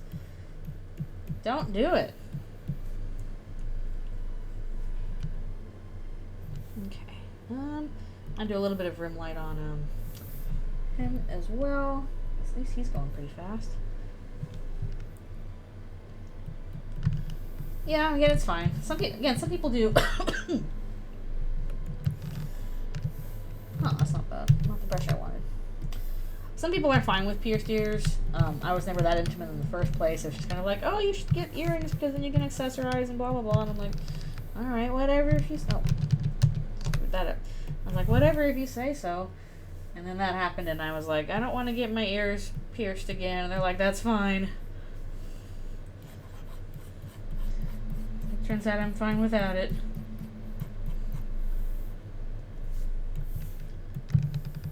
I've always been very bad about accessorizing.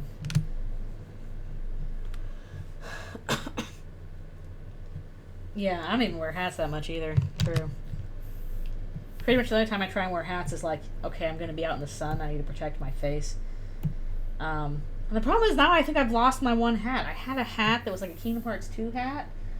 And that was my usual, like, this is the hat I wear if I have to wear a hat. And now I can't find it. And I think I lost it. Or it's probably put somewhere I just don't remember where. My poor Kingdom Hearts hat. Actually, I think I used to have it on like one of my Simba dolls, and then I don't know. It's not there now. It's somewhere, but I don't know where.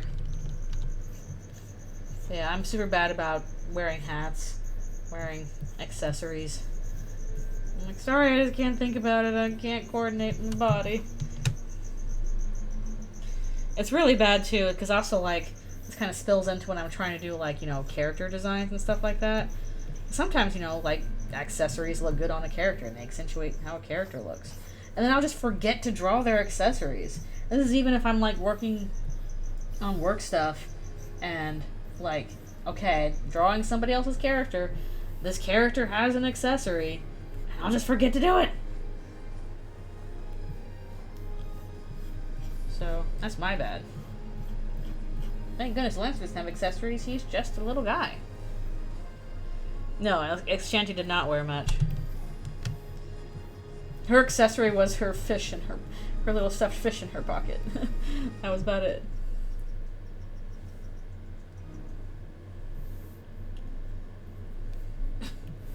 If you want to get your ears pierced for some cool earrings, go for it.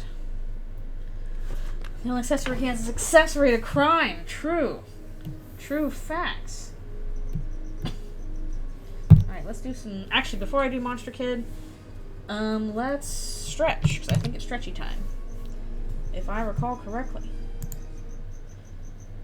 Stretchy time. And the stretchy crime. I need some more water, too. Yeah, you probably don't want to do that. That probably sounds like a good way to get it infected.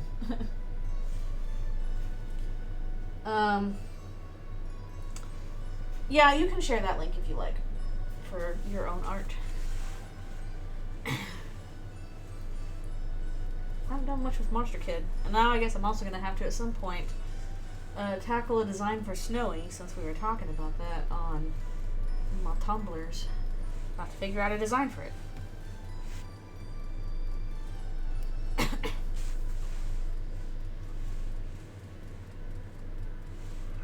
Also, I think Monster Kid's gonna get some stripes. Yeah, Monster Kid is... Or Snowdrake's... The problem with Snowdrake I was having was I'm like, well, I don't want to do a snow and ice theme for them because I already have that going on with Noelle. So, it's trying to figure out, okay, what can I do with Snowy that is, you know, creepy and based off what he looks like, but is not really following the snow and ice theme. Am I Lynx gender? I don't know. I probably, like, if I had to choose one, I would say I was agender. Just, like, does not apply. Don't really care. I'm not sure. My gender is silly. My gender is stretch my wrists and eat some of these raspberries. Nah. That's all good. I need these in like a, I don't know, smoothie or something. Okay, be right back for one more stretch. See you in there, Ralphies. Hiding away.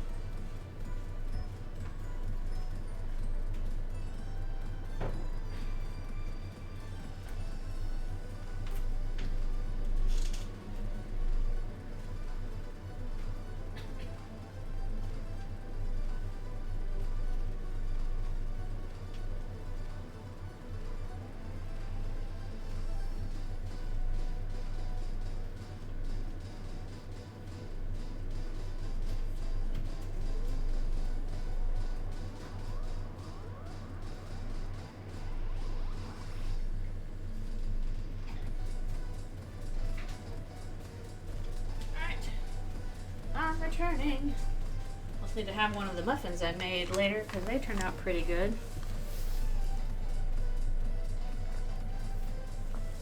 Luna, that's fine. I don't care about pronouns. I'm fine with any of them. So if you use female, neutral, I don't care. It's all good. Nom nom nom. Good like these raspberries.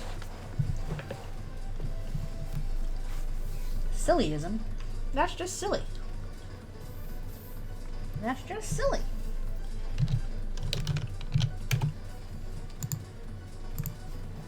Like Monster Kid here. Okie dokie. Probably gonna have the same kind of thing going on as Canada with kind of like the yellow and orange and brown. Monster Kid is now infinite looping gender. Gender error.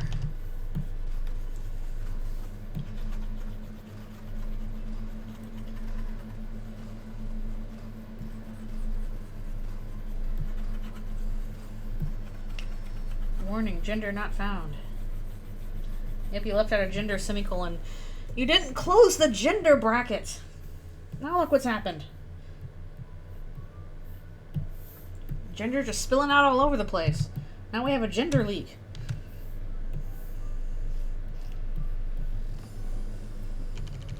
Nice. Yay, gender.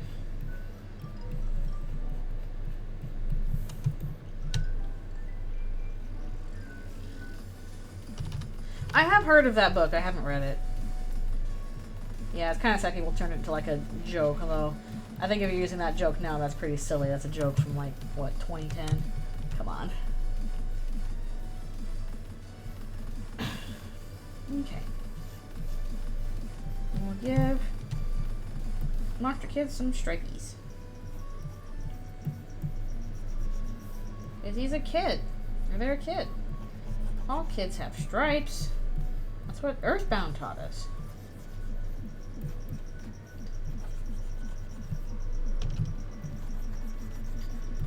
Got them stripies. And I know I need to do, I need to tackle, Mother 3 sometime on stream, but that's probably not going to be for a while because, goodness gracious, Spiritfarer is taking me longer than I thought it would. I thought that would be a shorter game than it is. And I'm like, oh my goodness, I'm only like not even halfway through it. Cute stuff. Okay. Oh, I'm doing this side of the tail too. Can't keep track of where everything is.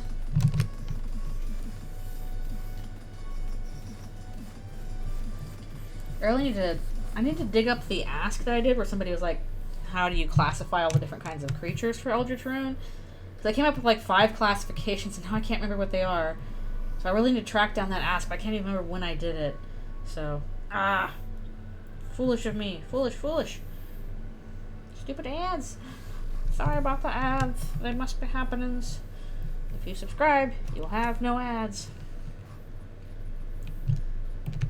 Oh yeah, I'm sure there's certain spots I'll need help in, but I'll play Mother 3 at some point.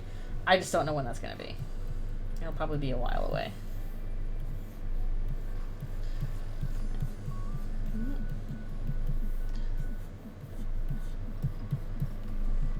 I'm not sure what game I'll do after Spiritfarer. Actually, no, what I'll probably do after Spiritfarer is Undertale Yellow. So I think that's close to coming out. And I did say I would play that, so... Probably by the time I finish Spiritfarer, Undertale Yellow will be done, so... That one will be next.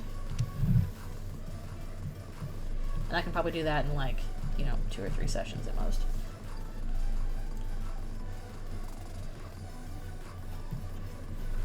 Assuming it's, like, the same length as Undertale. Excuse me. Stripies in the morning. Stripies in the evening. And then there's like 2 other Undertale / Deltarune fan games I was gonna play, but I'm waiting before they're done. Before I get to playing them. Which might be a long wait, but I'd rather play the full experience altogether. And then just edit a chapter at a time. Whatever that experience may be.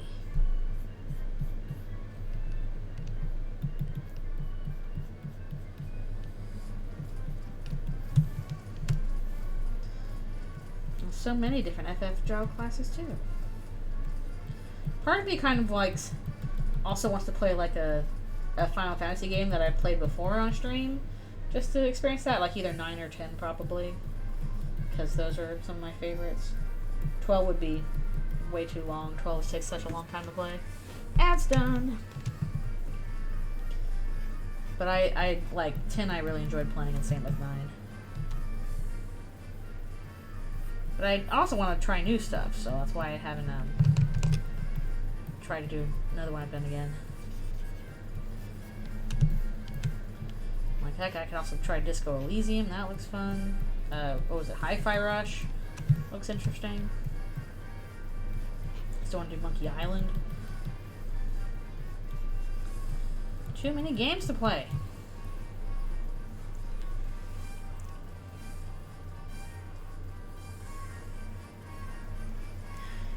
Yeah, Hi-Fi Rush, at least when I saw, I'm like, oh, this looks like fun. Oh, another one I wanted to try Stray Gods. Like, I saw, Overly Sarcastic Productions talking about it on a video, and they pretty much sold me on it. So I'm like, okay, I don't want spoilers, I actually want to play this. So, that's another one I want to try in the future, Stray Gods. Like, Austin Wintry doing his cool thing again. There are so many good games. For some reason, there's so many good books and good movies. People like to make art. And while there will always be a lot of, bad art, there's also a lot of good art. And also, it's a lot easier for people to make games nowadays than it's back in the day, so you have more variety. Okay, well, Hi-Fi Rush will probably happen at some point again. I've got so many on my list I need to tackle. Okay, parks are always good. I usually go in the parks in the morning to catch Pokemons. Okay. Very stripy. I'm gonna do his spikes a different color though. Yeah, sometimes it's really hard to tell if something's out of character or not. You just do the best you can with what you got. And also, it's for fun. That should be your first priority. Don't listen to old me that was, well, it's out of character, it's the worst. Just have fun. Yep, huge backlog always keeps adding me to. I was like, oh, also, Cult of the Lamb might be fun. I was thinking maybe I could try Yume Nikki or Off at some point.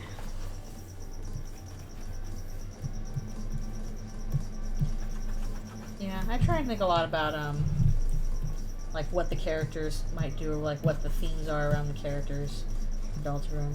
So partially for like theorizing purposes, but also just because I'm like, hey, I wonder how these characters are gonna deal with certain situations in the future. It's fun to imagine.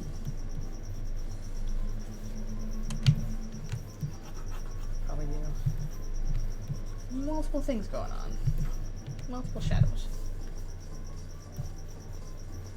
The cool thing, you get like 3 characters done. If we get like Lancer, Monster Kid, and Caddy and Jockington done, and Birdley's all already done. I'll probably post him today. Maybe also make a little bit of progress on the other guys. The layers in your chicken? Your vegetarian chicken layers? Yeah. I mean, we kind of know a little bit about Father Alvin, but not that much.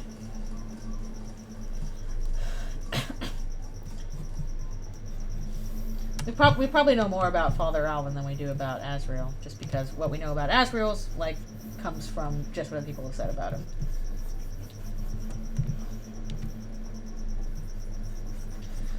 Honestly, I just want a thing in Chapter 3, we don't have to, like, have the, full thing. I want, like, I don't know, at the end of Chapter 3 for Azrael to call and be like, hey, I'm coming home so-and-so.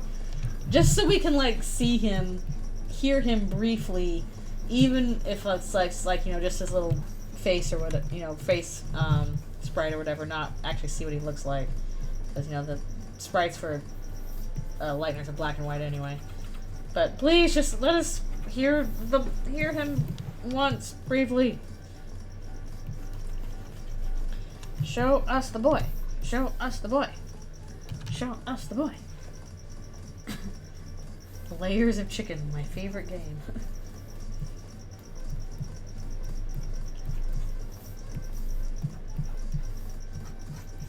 And that with papyrus too. Also show us some papyrus.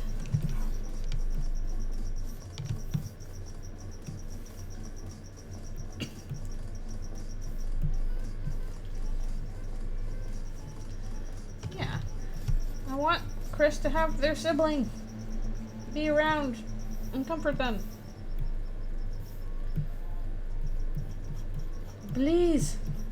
Show us the boy.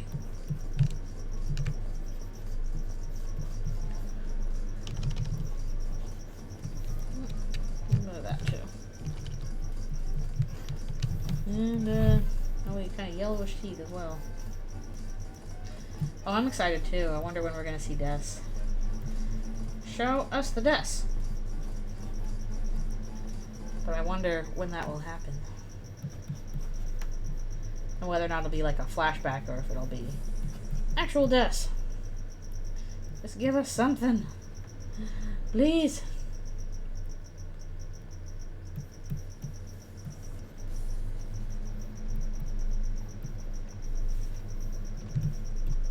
Okay. I'll give Monster Kid some yellow eyes.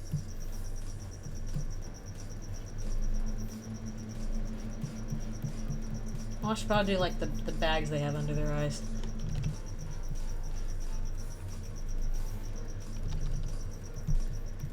Yeah, I wonder when we'll get the next chapters. I'm hoping it'll be like spring of next year. That'd be nice. But I don't know. I thought it might be fall of this year, but I definitely don't think that's going to happen this year. It's like they're still working through it.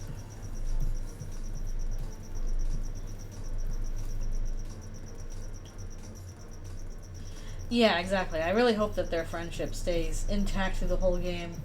Again, I worry that something is going to, like, push them apart, push their friendship apart. Yeah, I wouldn't be surprised if we passed the 7-year limit, but also, like, if that's the time they need to make it look good, then that's the time they need. It's indie development. Oh, forgot. Spike's over there. So if they need more time, then they need more time. I'd rather them take the time and make it look really great than have it be rushed.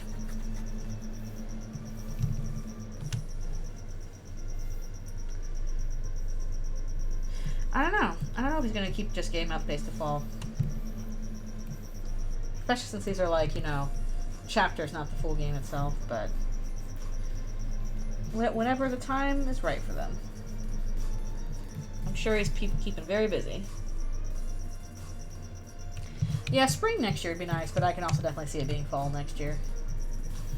That is certainly a possibility. And then we'll have to wait again for chapters 6 and 7.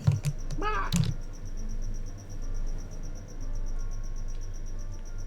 Yeah, like that stuff, especially if you like are working indie, it just takes a while. It's like animation, it takes a long time. Alright, let's do some shading on this here monster. I think people get kind of impatient with that kind of stuff. It's like, why is this taking so long? It's like, same reason, like, these things always take so long. The reason why, like, games come out way faster than they should is because, like, people super crunch them and then just absolutely wreck the game developers working on them. Not a good thing. I want people to, like, I want people to come out with, you know, things I want to see, and I also want them to not die for it.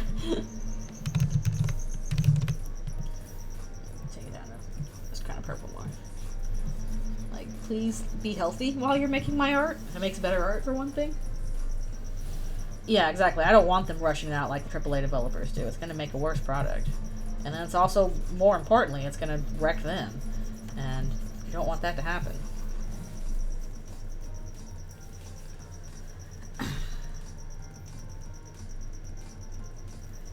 Yeah, exactly. Yeah, 10-hour days, 7 days a week, not healthy. Not good for you. It doesn't make good art. There's a limit on what you can do with art in that sense, and if you are pushing yourself that much, then your art stops being very good. And the art being good is more important to me than me getting it fast. If I want something fast, I'll go get McDonald's.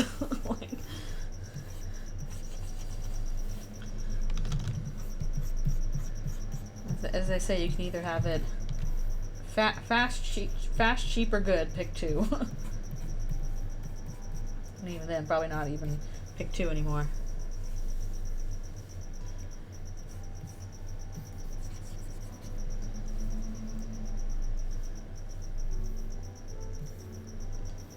Yeah. Like with especially if you're doing like a Kickstarter, you want as much planned as possible, and you just need like, a little extra funding to bump in and kind of, provide you resources.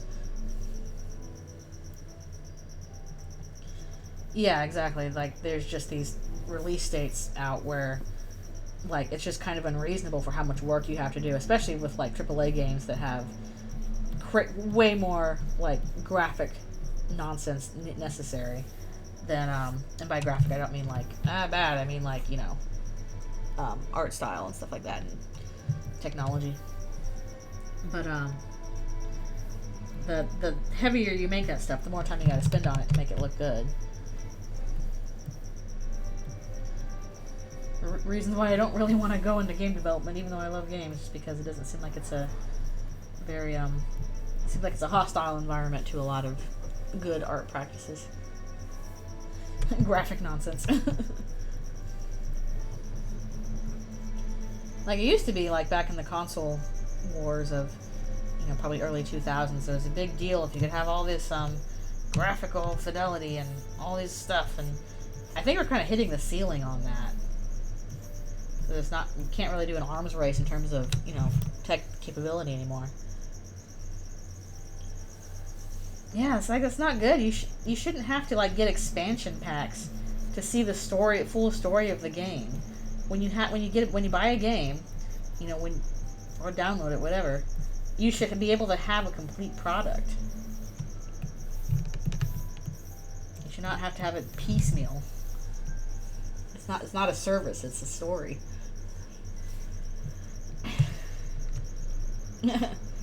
Makes the immersive experience.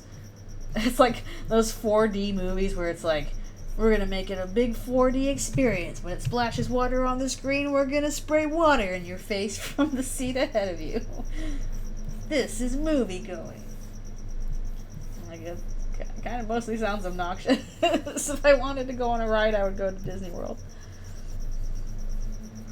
Well, I gotta do something. We made it in the game, so when you see a stinky thing, we're gonna spray a stink smell in your face. This is technology.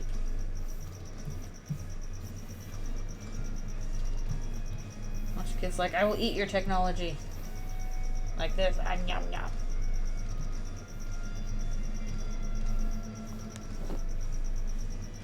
Give me more berries. Berries. No.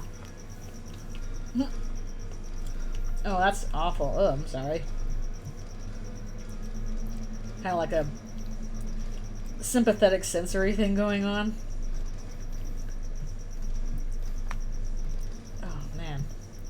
I can't imagine that with, like, if you have a scene where somebody pukes. Oh, that'd be terrible.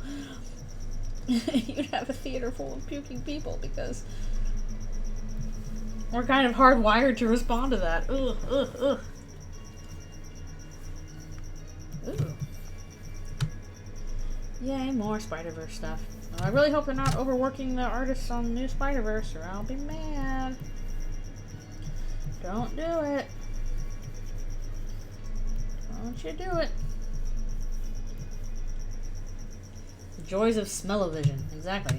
I feel like they were pushing that a long time ago. But unless, like, you were gonna, like, have a pleasant smell, I don't really want your smell-o-vision. I don't want to experience an unpleasant smell in a movie. I trust the smell is unpleasant by how the actors are acting. Well, that's good. See? Not hard to find a Undertale animations on YouTube. They are all around. Okay. Make sure there's no other, probably add like some scaly stuff to this. A few more shadowy things. Shadowy things. What was that? We simulate the smell of the dead body in the scene by killing a random audience member. Oh no! Who wants to be the participant? It's like that thing where you go to Star Tours and they're like, you are the rebel spy, only it's real life.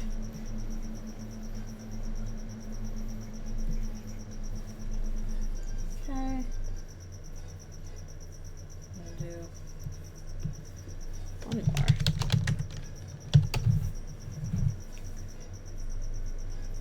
Yeah, like if you want fan animations, that's an easy way to find them. And do the multiply layer here. There we go. Looks a little better. We'll erase this away. I remember, I think one of my favorite Undertale fan animations was, I don't remember who did this. I really should look it up. It was like a 1 year anniversary, and it basically showed the scene where Alphys and Undyne first met, and like when Alphys was like in such a bad state, she was contemplating ending herself in Waterfall, and then Undyne comes by and basically saves her. And it's really, really well done. I love that one so much. It's so beautiful.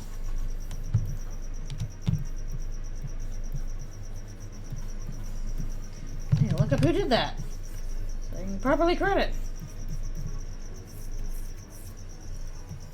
Yeah, tell me who made that one. 'Cause I know I should remember, but I don't remember who it was. Okay. Erase a little bit here.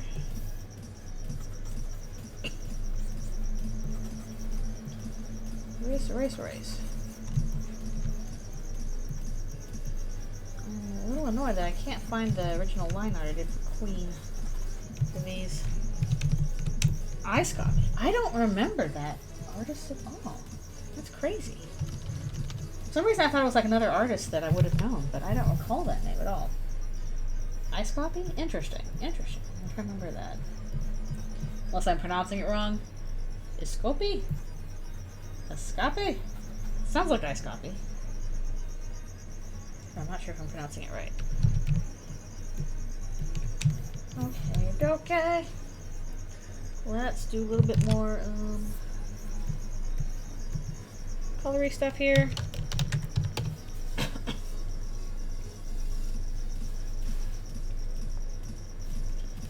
All them good fan animations. There's so many of them. Yeah, I liked those Spamton ones that were. Oh, I also like I'm trying to figure out how to pronounce it. Lupus? I know I've said this before. Their fan animations for Deltarune done in Blender are really, really cute. Really well done. Really good job with the models of that.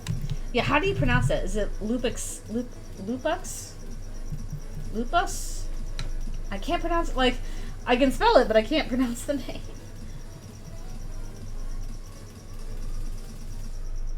Ooh, nice. Stop motion animation. Yeah, those are really good. I always like their animations. They're so cute. Really good job with the models. Lupux? Maybe it's Lupux. Yeah, I'm trying to figure out how to pronounce that name. I hope it's Lupux.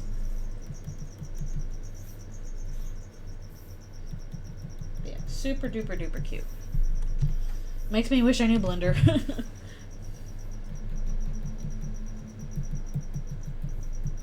I like all of them. I like the one where like Susie is trying to intimidate Lancer and he is not intimidated at all, and she's like, "Wait, I love this little guy," and just straps him to her.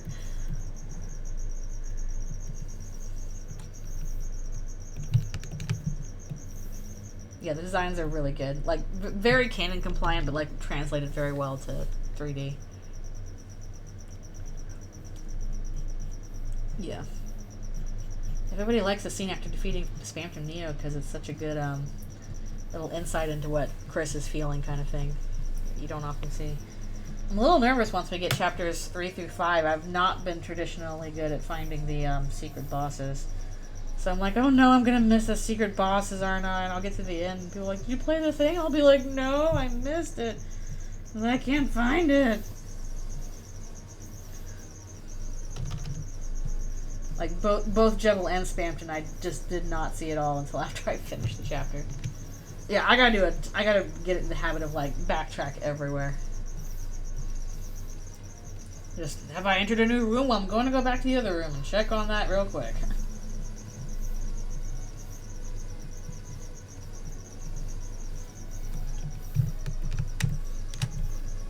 Check on the other rooms, too. Until you get to, you know, like, I don't know if I should do this or not. Yeah, maybe. We can do a little something with the eyes, too. Make that more interesting. Yeah, I paid attention to the quests the NPCs give you and all that stuff. I always try and go back and, like, do the stuff later. Like, my most... I think I have a file where, like, I have all of the shadow crystals. I did beat the secret bosses. And I have all the eggs. And try to get all the recruits, stuff like that. But I still am like, is there anything that I'm missing? I don't know.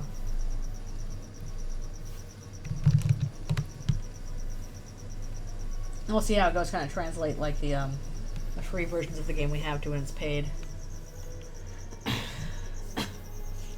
Yeah, exactly. I'm pretty sure I missed it from his dialogue just because I was like, I don't like this creepy man. I don't want to see him again. And so I didn't see him again. Even though I was supposed to meet him in a shop. Yeah, I'm not very good at the secret bosses. I have to work hard at them. I somehow beat them, but I am not skilled. I feel like Jebel was harder than Spamton Neo, at least. Took me way more tries to beat Jebel than Spamton. Okay, I think we're good on that for main colors for Monster Kid. Let's get to some background stuff.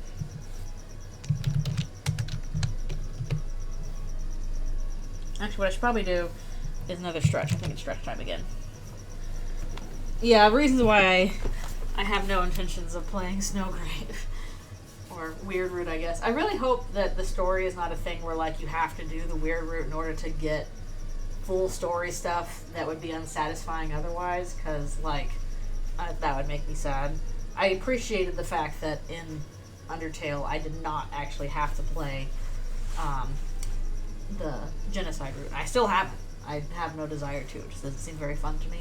I will totally let Flally berate me for watching other people do it. That's fine. I just don't really want to do it myself. So I hope that Deltarune doesn't have a thing where, like, well, if you actually want a good ending, you've got to go through the weird route, because that would make me sad. Yeah, I don't think Toby would design the game that you'd have to hurt others in order to, like, get the ending you desire. I mean, maybe he would, but I kind of doubt that. I severely doubt. Like I said on, like, a Twitter thread sometime, I think that Deltarune is a kinder game than people expect it to be. I think people are expecting it to be very dark and, you know, everything's gonna go wrong and there's, you know, very nihilistic kind of stuff. And I don't think that bleakness or nihilism is actually what he's interested in talking about. Like, dark, sure, but dark is not the same thing as nihilistic or bleak or cruel. So I don't think that's what's going to actually happen. Yeah, I do want to do Delta Driver sometime when it's finished. But yeah. So I just don't follow into the theorizing that everything is going to go horribly and there's nothing you can do about it. I don't even know if it's a matter of Toby being happy or not. I think what he has actually said is that what he's interested in is empathetic subversions of RPG tropes. And I think the empathy part is the part that is important. It's not a matter of being happy. It's about learning how to care about how other people feel. Alright, I'll be right back for one more stretch, and also I'm going to have a muffin, because I want one of my muffins. Here I go.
I'm returning.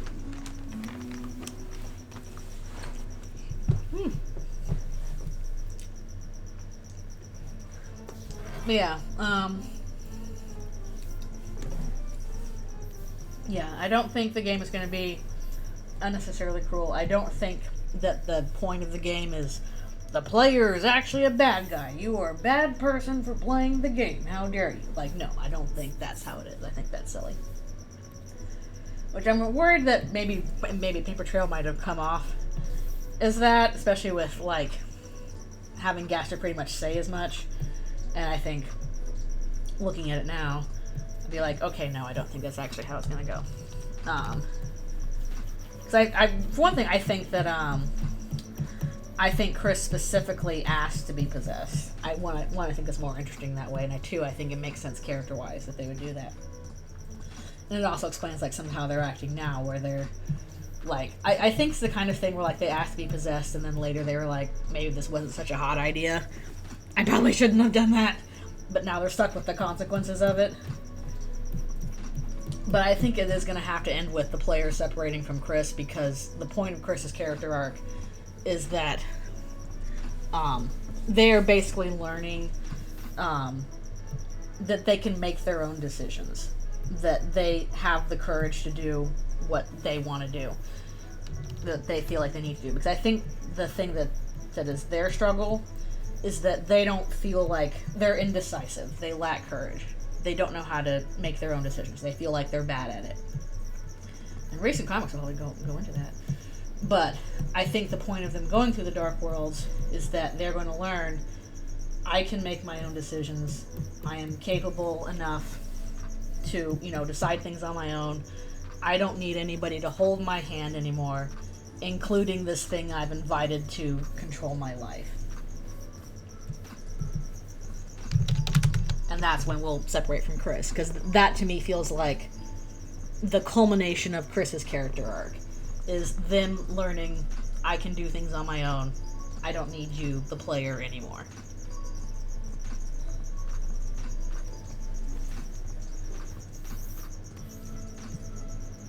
So, we'll see if I'm right on that. That's definitely just the read that I have on it. Because, again, I feel like Chris, 1, is certainly aware that they're possessed. 2, I think they asked for it. Yeah, exactly. It is like growing up. And this is a story about teenagers. These are a bunch of teenagers learning how to grow up. Learning to stand up for themselves. Learning that escapism, can really help you become the person that you are meant to be. It can help you figure out the roles that you want. but you can't submerge yourself in it completely and ignore the real world, or you're gonna hurt yourself. So I think that's, you know, that's how all those themes tie together, is that they do desire escapism because their life is hard. Things are, you know, not going well for these teens in various ways, for both, you know, Chris, Susie, and Noelle, and a lot of the other kids too. I should go through the overlay later here. And the dark world is basically teaching them how to grow into their own people. Oh, that's a little bit too high on that. Okay, that's a little better. Actually, I kind of wonder if I should, I don't know. I'll go over it later. But, yep. Those are my thoughts. I can definitely go on about that a lot, because I've thought about it a lot. Should I do a darker? Or should I do a lighter one? I should probably do a lighter one. Oh, it's skin tone. Ugh. No, not that. I'm glad you've been enjoying what you've been writing. That's the most important part, is you have to write for yourself, nothing else. Write for yourself first, and everybody else comes after that. And even if it's only one person, chances are there'll always be at least one person out there who likes what you write. That's how humans work. Yep. I mean, I don't really have time to read a lot of the stuff that comes through, but that's okay. I'm busy weirdness. I even get kind of flustered looking at, like, voice dubs people have done in my work, so I'm like, oh no, what if my writing sounds stupid? No.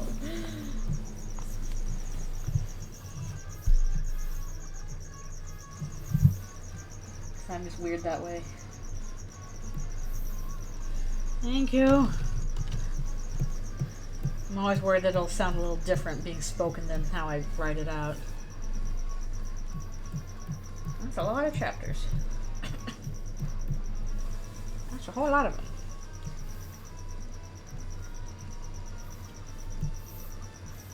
I don't think if I've ever written any fan fictions that long, actually. I've written a lot of long fan fictions, but I don't think they've been that long. Fan comics, on the other hand, have gone very long, but not the same thing. Some people have tried to do a Skybox dub, but I think it was too big and they stopped. It was too much, which, that's fair. That's fair. What's this? There we go. That was bothering me. That was bothering me.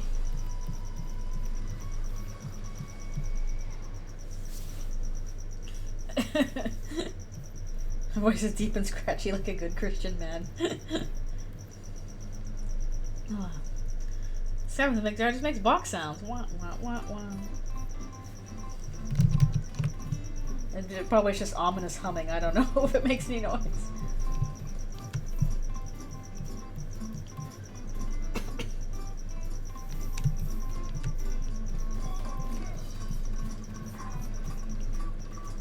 Yeah. Please do reread it. Well, I'm kind of sad I never got the domain back. I really should try and get the domain back at some point. Because now I have the means to do that, I guess. I just never got to it. Excuse me.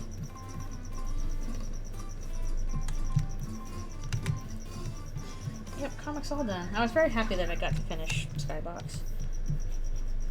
That was definitely a comic where, like, I had scenes in my head for that comic, like, years before I got to even draw them. It was kind of crazy. Let's see.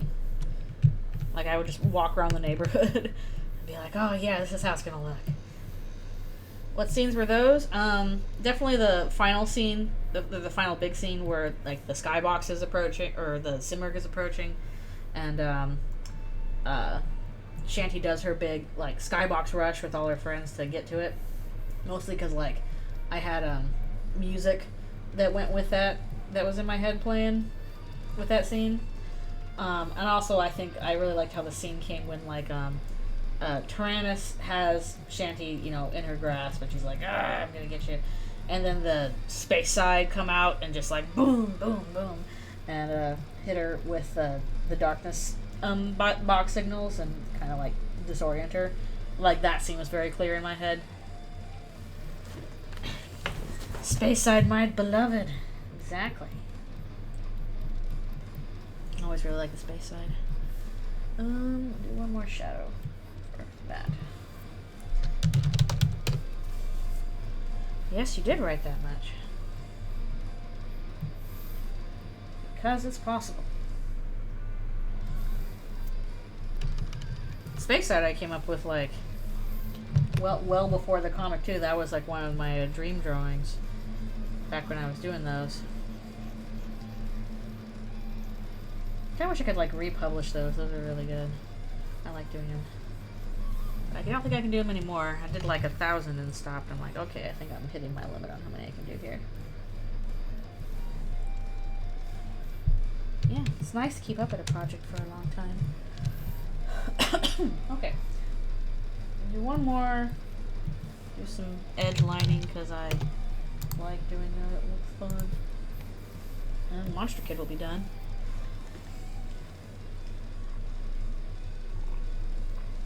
I still gotta write out Monster Kid's deal. You haven't done that yet. Let's see if we can take this into like a orangey thing.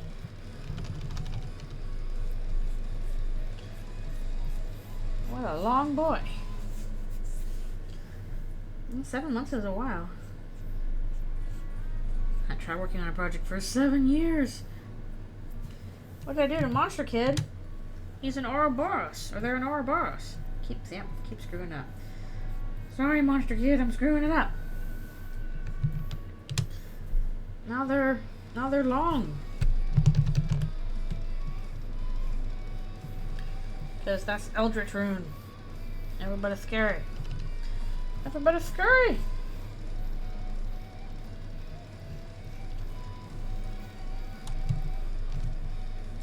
Oh, nice. That's cool. Even if it's something like Minecraft, it's just fun to like keep up with the project for a very long amount of time. Even if like, you know, you abandoned it for a long time and come back to it, you know. I think even that's still good. Whatever you gotta do for it. Yep. It's not clear how the heck they're moving through underground as an Ouroboros. It's a mystery. Mystery nobody can solve.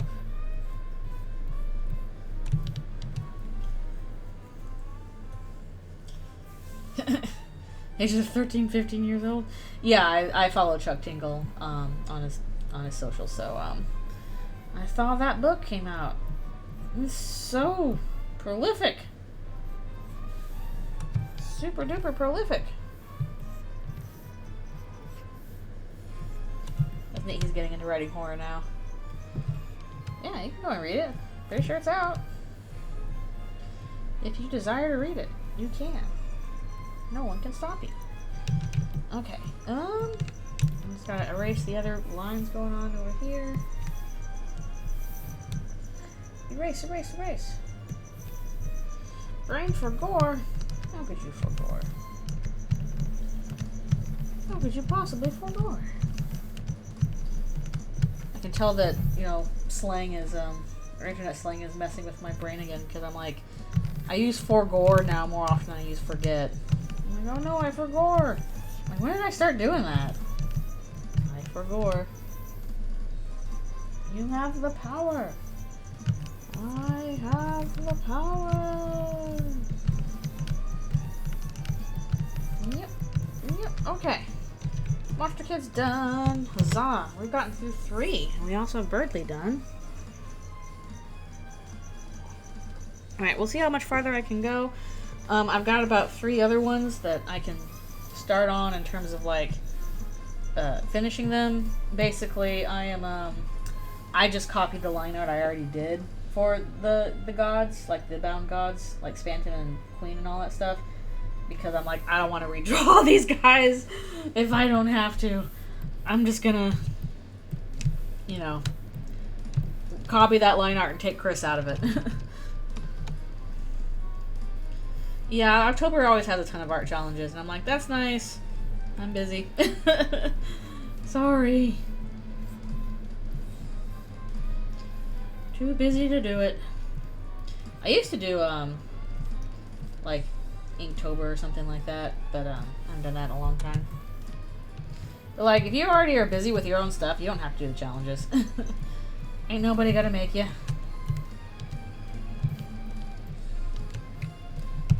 Wake-up prompts? The problem with the wake-up drawings is those weren't really prompts. Those were, like, just me drawing whatever I wanted to, and, coming up with the title later. Because the whole point of those was like, what is this going on here? The whole point of those was like, I don't know what I'm going to draw until I just put pen to paper. Because it's supposed to be whatever pops into my brain at, 6 in the morning.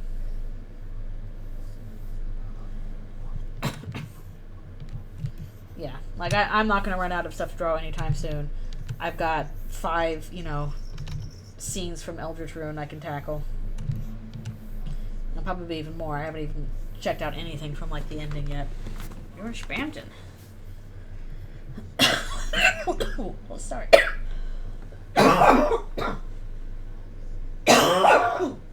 Apologies, the cough was not bad there.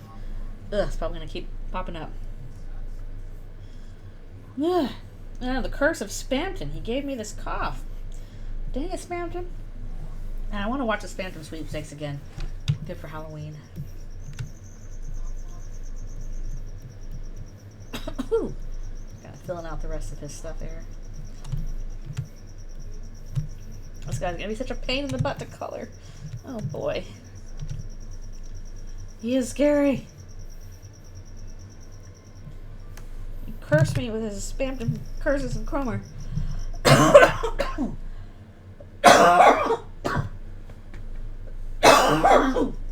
Yeah, if I'm coughing, it's because I got sick like 2 weeks ago and now I have a chronic cough. You got all these Spampton faces going on. The many faces of Spampton. It's all the Spampton A through Spampton Z. But basically, at least what I'll work on now is doing fills on the god guys. Yeah, we'll do that. Ugh. I hate those coughs though. They're so annoying. Do I drink my Sonic the Hedgehog energy drink? No. Not unless you want to be a blue hedgehog rolling around at the speed of sound. Got places to go. Gotta follow your rainbow. Is it blue? I imagine it would be blue. Not much of a Sonic drink if it's not blue.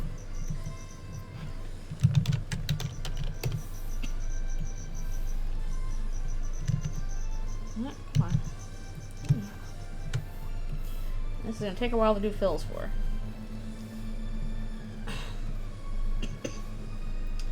Lemon. Of all the flavors I would give a Sonic the Hedgehog energy drink, I don't think lemon would be one of them. It doesn't seem correct.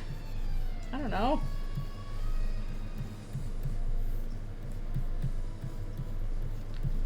Like, I feel like there's got to be something better than lemon for Sonic. That's no good. That's true.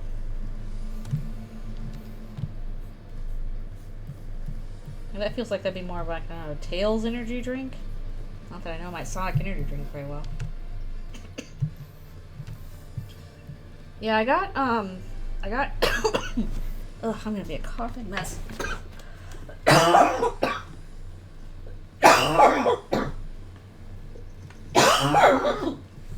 Oh, I'm sorry, that probably sounds terrible.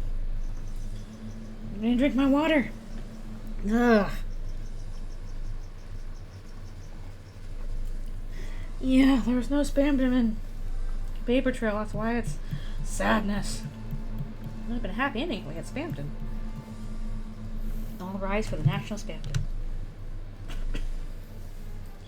G Fuel Sonic Energy Drink is peach. That doesn't make sense. That's not logic. It's just not logical. Yeah, these guys are gonna be a pain in the butt to color, but we'll get to it eventually. Need to look up some posters for art for Neo Spamton. Do him. Gotta make Spamton a real boy. Like the music, the song, the soundtrack. Got all these pippies all over the place. How would Spamton be if he appeared in Paper Trail? I guess he'd be the same as he is in canon, and try to stick with canon. I just didn't know he existed when I did Paper Trail, because we didn't have Chapter 2. I didn't have much in the way of new bosses in Paper Trail anyway, though. A lot of reusing of characters, honestly. Who wants them souls?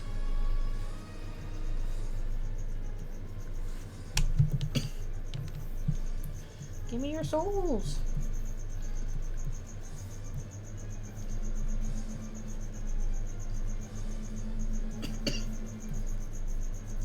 I get the feeling it's going to look very Beetlejuice by the time I'm done. I don't know why. Oh, thank you. It was fun to try and come up with some new ones. Like, I did like how, like, Boss Mobius came out. Or all the pool ball mobsters. Those were very fun. And, like, stuffed toys for the jungle area. Like the... what else? The CDs and under Azrael's bed.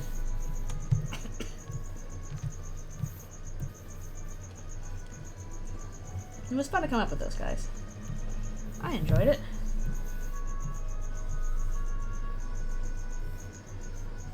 Always helped to reread. Too bad I didn't really get to do much in the way of NPCs for like Laris's area. That was very barren. No time for NPCs. Oh no, the ads have come.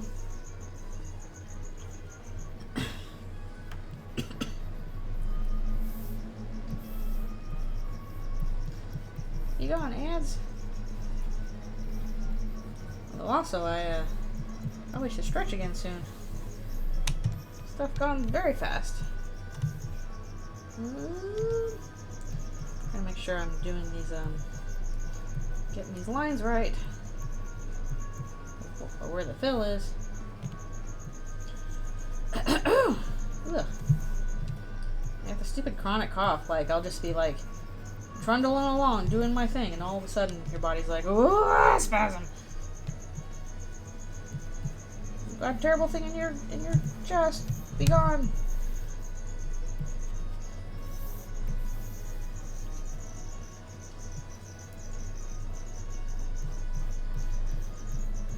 Big kitty.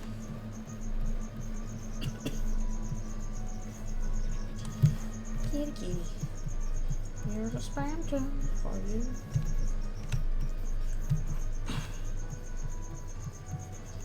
I kind of wonder if any of the secret bosses are going to show up again after we actually beat them. Kind of feels like once we've beaten them, they're done, but I don't know. Maybe I'll be wrong on that. They definitely have their fans. So I'm sure people will be like, yes, please give us to them again.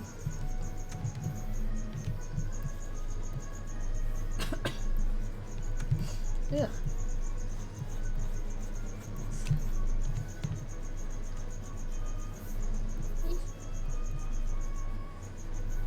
He's not a puppet. Pinocchio is my little boy. Not many puppets have hearts. Thank you, Riku.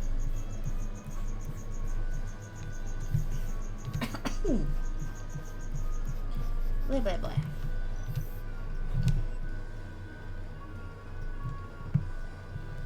Dun dun. Everybody wants a giant cat because then you can ride on a cat. Everybody wants to ride on a cat. Ads gone! You gone, ads? Ugh. Yeah, I'm still trying to get through doing the fills. The fills! Alright, thanks a bunch for coming to the stream. And hope you have a good day as well. I'll probably keep going until about 5 or so my time. And I'll have to stop and do all my usual things too.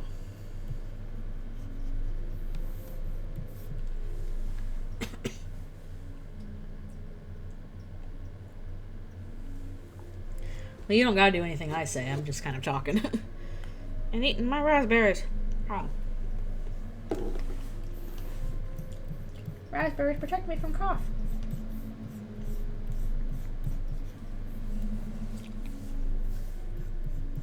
And I'm just rambling. I'm just rambling away.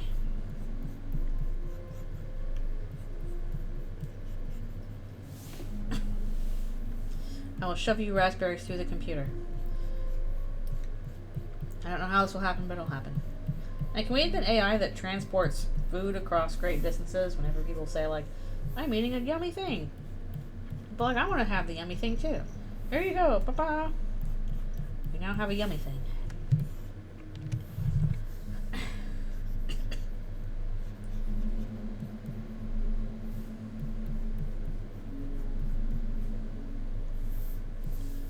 Yes, Banton. You know all this junk you have lying around. Take care of that. Take care of your place. It's a mess.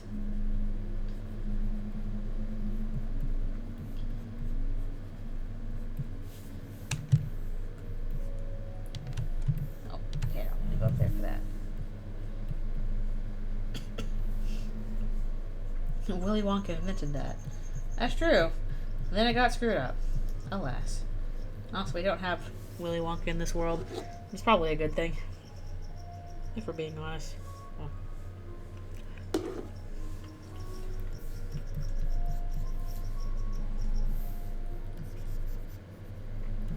There are little pet bees all around. I think this one is a girl.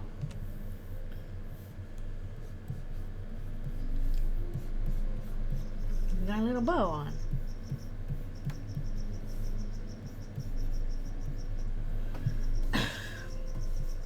I was not sure if it was a satire very much. Maybe just the adaptations are less of a satire. I remember seeing the Willy Wonka, or Charlie Factory, Willy Wonka and the Chocolate Factory when I was growing up, the original movie.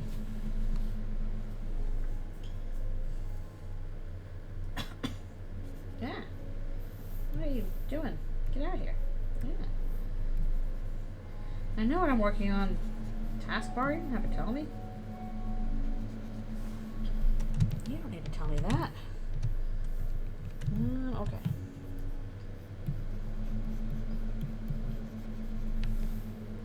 Is that everything? Have I made a full loop around? That's the important part. I'll do the other stuff on a separate layer. Working okay so far. Not that one. Nope. Come on. Come on. Ugh. Oh wait, no, I did not make the full loop. The loop has not been completed. Curses! Gotta make a full loop before, or close the shape before I can do my little fill-in trick.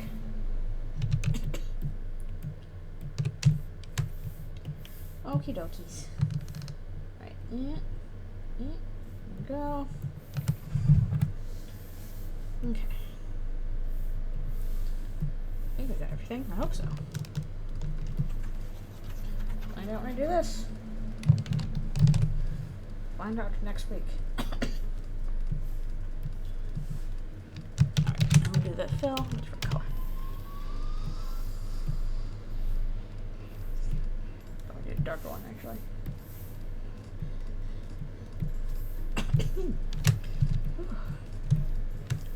Yeah, I'll at least try and get the fills done on the characters that I have ready to go. And I don't know where the line work for Queen went.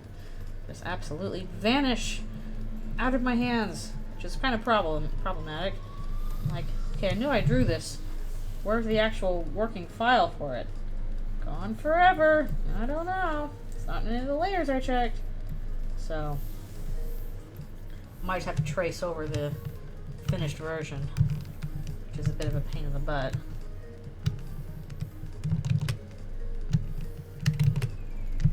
Doesn't matter anyway. It's gonna work from that, but it's still gonna be a pain in the butt to trace. Now I'll at least have all the major big bosses done with like lines and fills. Ooh. Okay, thanks a bunch for coming to the stream. Always appreciate you being here. I think I actually need to take a quick little stretch break myself here. Maybe grab one more muffin. Always more water. Okay, yeah.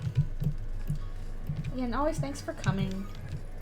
Okay, we're in the middle of Spamton. I'm gonna do a little stretch break. You got big Dargan wings. I'm gonna do those other kind of structures up there. With all the wires popping out of them. It's spoopy. It's spoopy. Alright, stretchy, stretchy.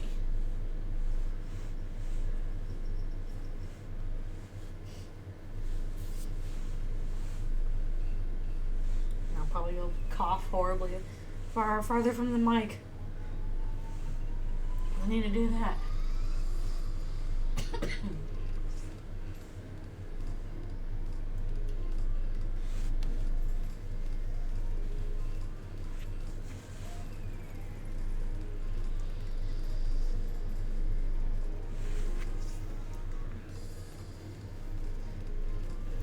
Yeah, a lot of the stuff with comic fandoms is that there's just decades and decades of history behind that, and the medium lends itself to getting connected all over the place, so it can be kind of intimidating for new folks to come in on. Because it's like, where do I start? I don't know. Start everywhere.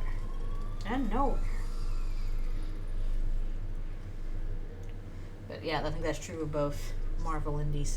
They both try that kind of giant shared multiverse stuff.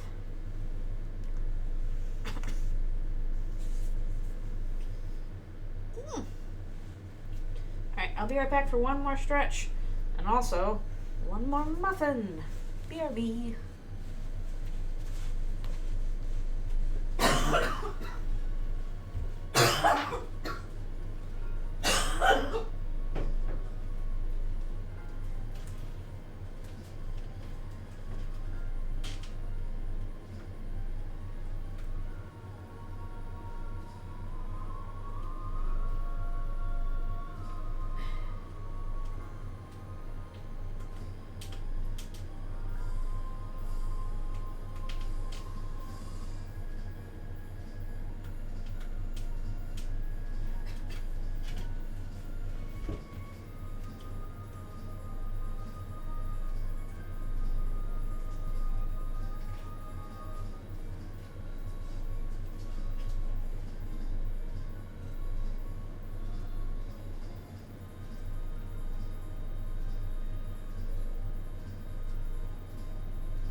Okie dokie. I am coming back.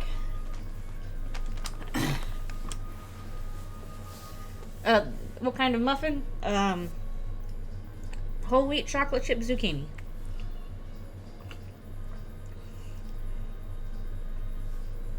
Okay. Well, I could make a raspberry muffin if I wanted to, but that's not what I made. Alright. I really hate this cough. Not a good time for it. Crappy time for it, in fact. I'll probably just do kind of a slightly longer session to get through the rest of this. Maybe I should take my usual breaks. I don't know, I'll figure it out. Do I have a sore, dry throat? No, that's the problem.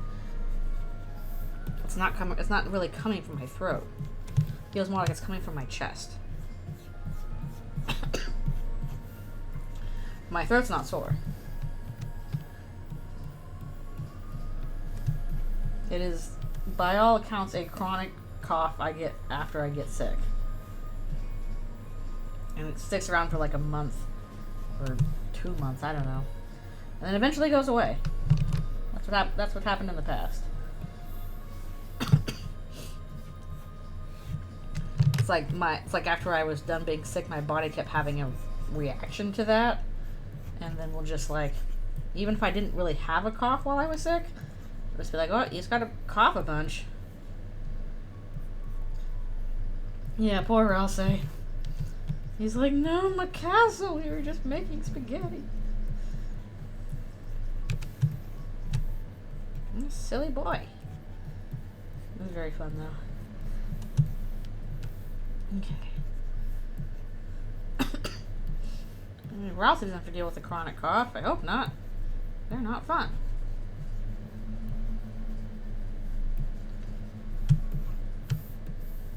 Whew. Yeah, we'll see how far we can get with like doing the fills on these guys. He did not ask for any of this. Nope. These are getting too complicated.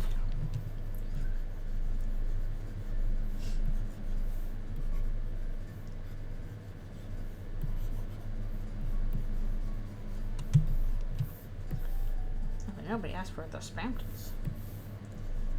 Spamptons of the world, unite and rise for the national Spampton.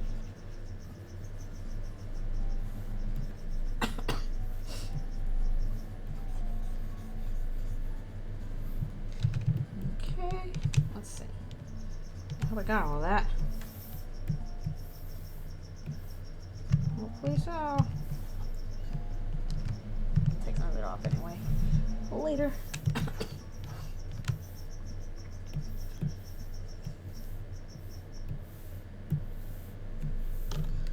Whee! Yeah, okay. Alright, fills are done on that. Let's do them on another character I had recently. What was I doing recently? Spade King. Here we go. I'll also finish off the lines for him. Yeah, I'm just copy pasting the lines I did previously because I'm like, good grief, these took forever to draw. I don't want to draw them again.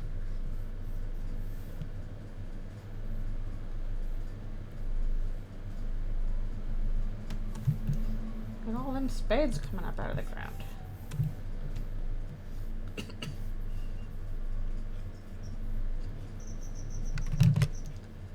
Got all these spades in his garden. Right,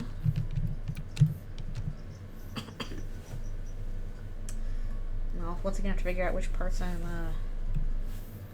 doing which way. Oh, where did Spampton go? Okay, there we go.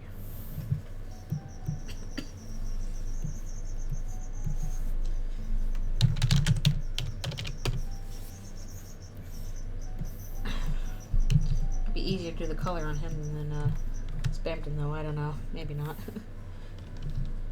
Maybe not.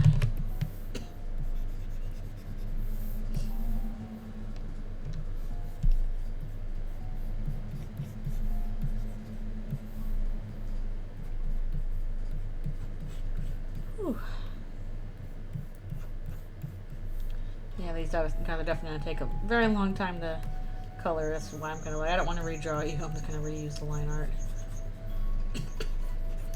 Save myself at least a little bit of time. Not that much, but some.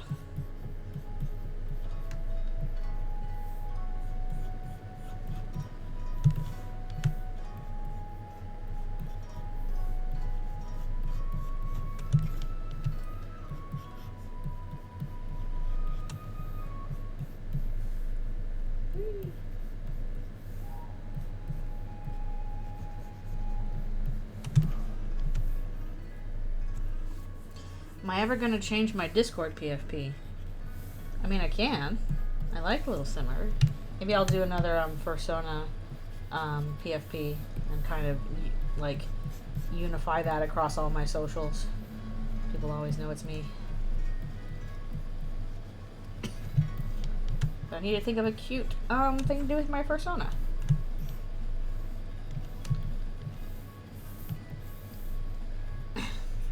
Yeah, I don't change my PFPs very often, but I have thought about it like, okay, maybe I should do like, again, a unified PFP, because I kind of either use my Persona or the Simmerg, Chibi Simmerg, and it might be good to just focus on one or the other.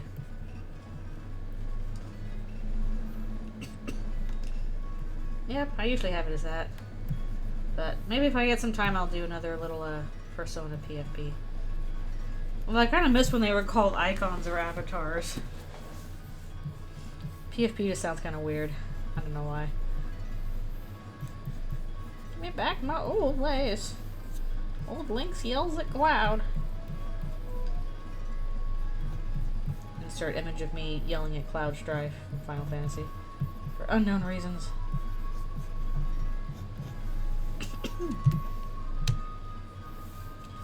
You're on the Discord, you can see my Discord PFP. It's just the it's the Chibi Simmerg, same as it is on like my my Twitter. Stamps on envelopes.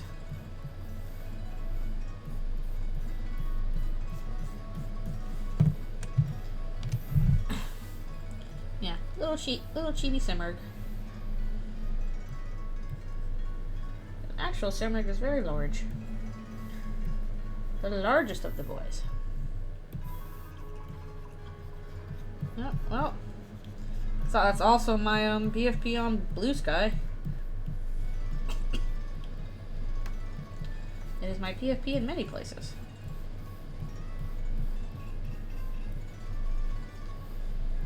It's either that or the Persona.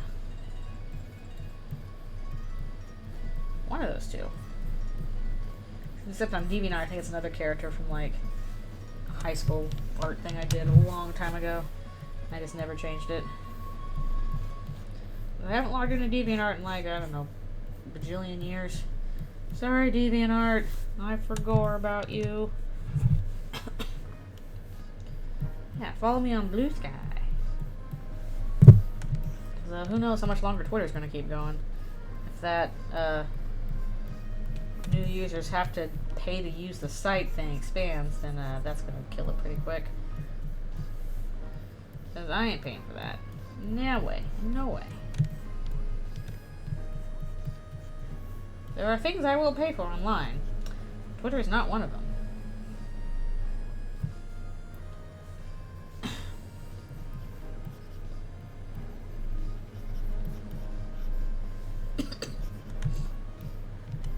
Why is such a tangled mess of spade tongues? Ugh. Too many.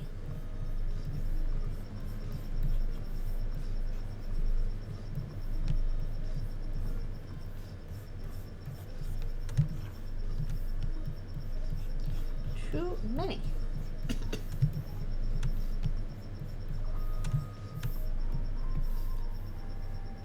Yep, I'm now on another drawing.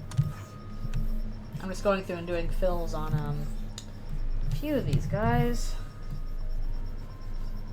Since I already have the line art done. I don't know if I'll get to the coloring today or not. Well, you don't have to decide on a Persona. You can have multiple Personas if you want. You're like, I want to do this one. And you're like, nah, I also want to do this one. I also want to do this one. You can have as many as you want. Like, you can have a Manticore, and then you can get something else. Nothing can stop you. Sometimes people just have one. Sometimes people are like, I'm going to have multiple personas for different persona occasions. You make the call. The only limit is your imagination.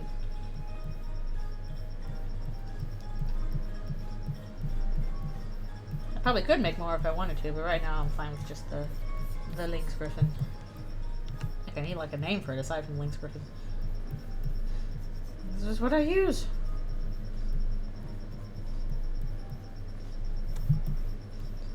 So yeah, if you want to make another one, go right ahead on. It's your move. As they say on Mystery Science Theater 3000.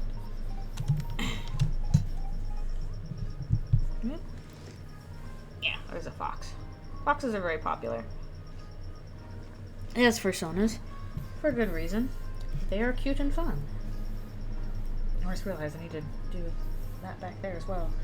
Ugh. Jeez. Biker Unicorn, also cute. Nothing wrong with a unicorn persona.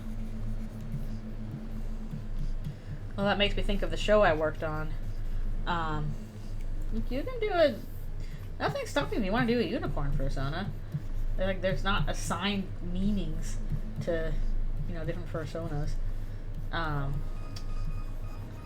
It just reminds me of a show I worked on, Dorg Van Dango, where, you know, the joke was that this kid finds all these, you know, escaped mythical creatures and hides them in his house. And there's like a ghost and an alien and a witch and a unicorn. And so they all choose, like, you know, disguises to blend in. And the unicorn is literally just like a unicorn furry. Like, he's just like a guy, bipedal, but looks like a unicorn. And he dresses in like a leather jacket, and he's super smooth. He's like the smooth, cool guy. And his name is like Jet Laser, the unicorn. And he's very funny. He was fun to draw. So you say biker unicorn, and I think of a Jet Laser, the cool guy, leather jacket wearing unicorn. That is an attractive unicorn. He's the cool one. Like, the alien's a little bit gross. The ghost is supposed to be scary, and the witch is all weird, but the unicorn is definitely the cool guy.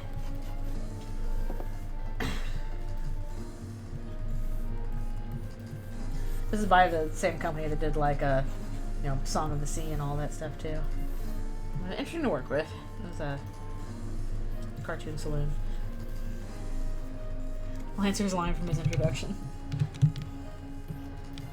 I get my good looks from my dad.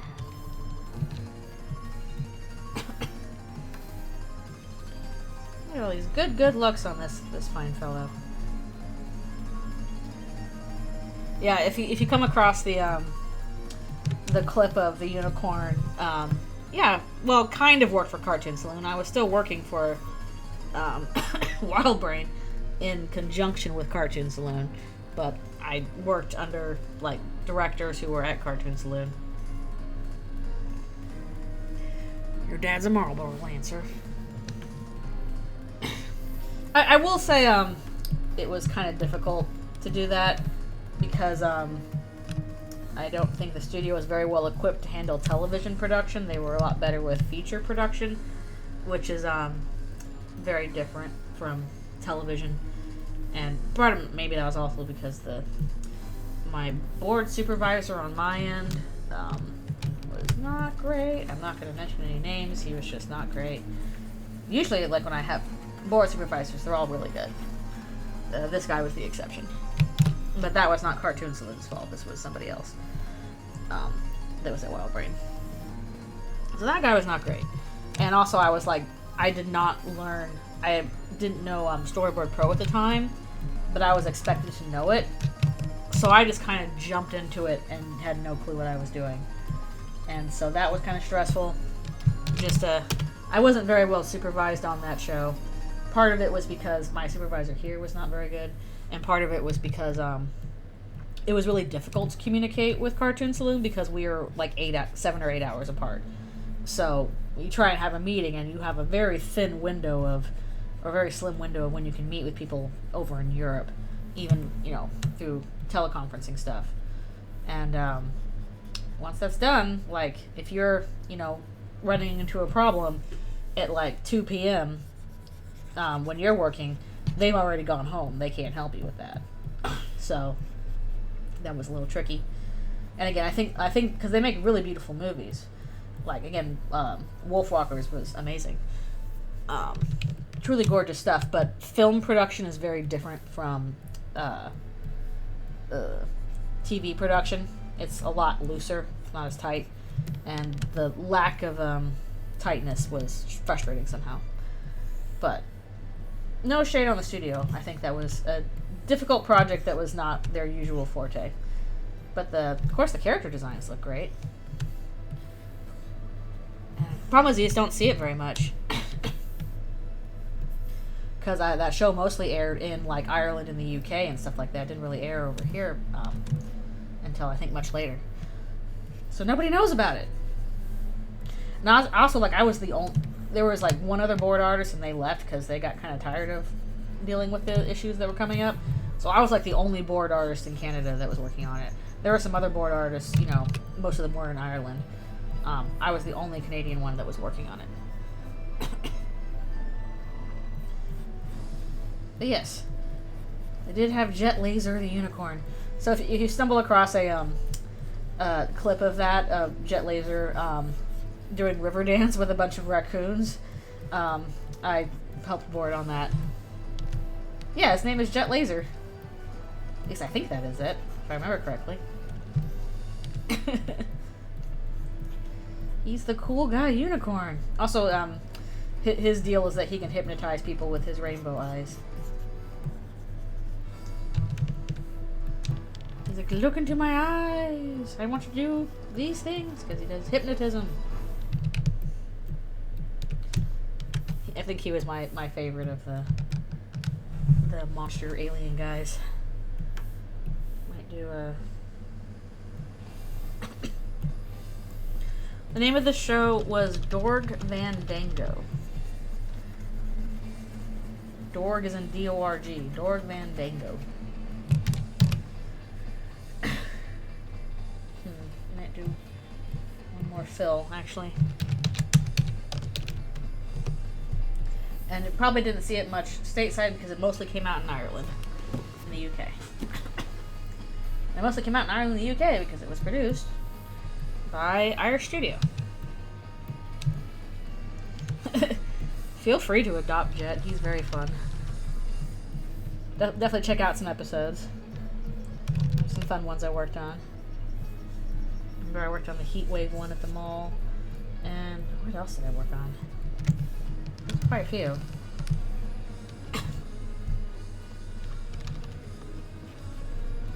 I worked on the one where the alien has to pretend to be like Dork's teacher to go on a date with his mom, and it's all awkward. There's actually a little Song of the Sea reference in that episode. They get like the really big conch shell, or not conch shell, the really big what's that kind of shell? The shell that's from Song of the Sea. Little gag thrown in there.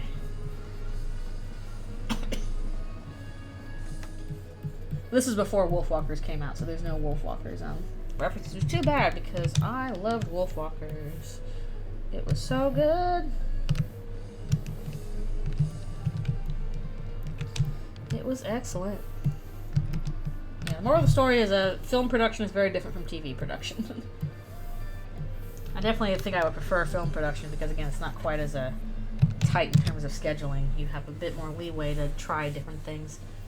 Alright, Spade King's done. Let's do one more, and that'll be Jebel. Yep, he has a star tattoo. Okay.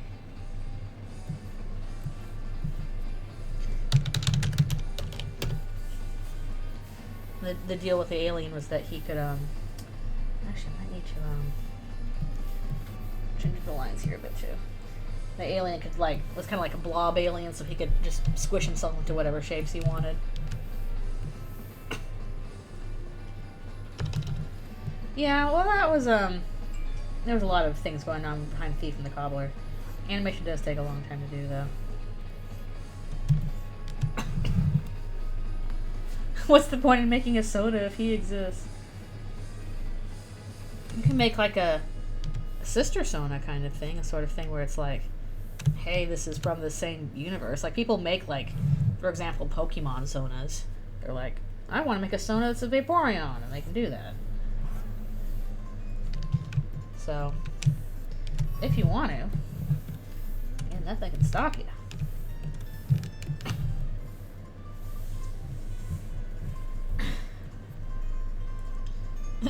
Your Sona can be his long-lost gay lover. It could be. I definitely recommend watching some episodes, though. And you can see my hard work, at least. I spent quite a bit of time on that show, actually. Been on for a while. And nobody knows of it, because again, it didn't really air outside of Europe. Did a little bit, but not very much. But yeah, you could totally make your Sona long-lost gay lover for Jet Laser.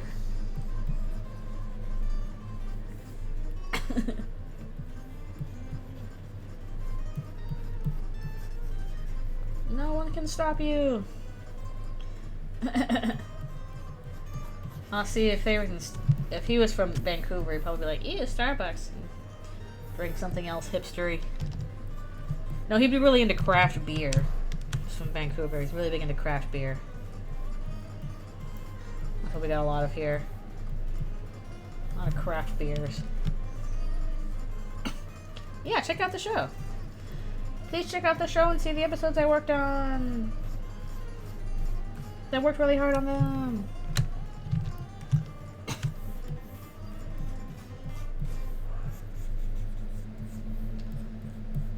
See, if he's a unicorn from Vancouver, he's really into craft beer, and he's into hiking. Maybe he vapes. I don't know.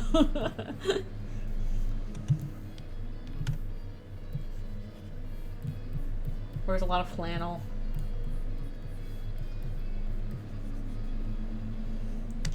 Where's that show at? I'm trying to remember where areas it came out on, because again, it aired mostly in the UK and areas around that. I'm not sure where you can find it, like, in a North American sense. But I'm sure there's websites out there where you can watch cartoons from anywhere. As long as you don't mind a whole bunch of invasive ads in your face all the time.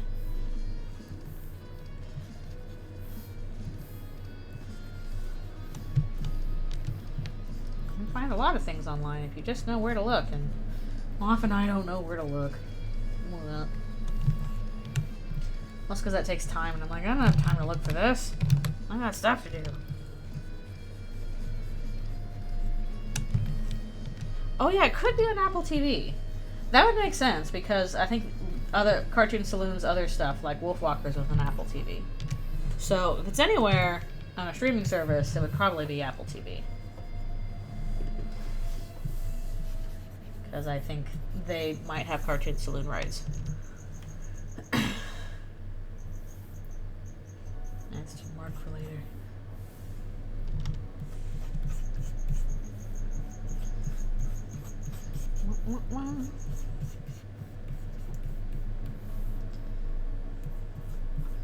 Now I kind of want to rewatch Wolfwalkers too. That's a good fall movie.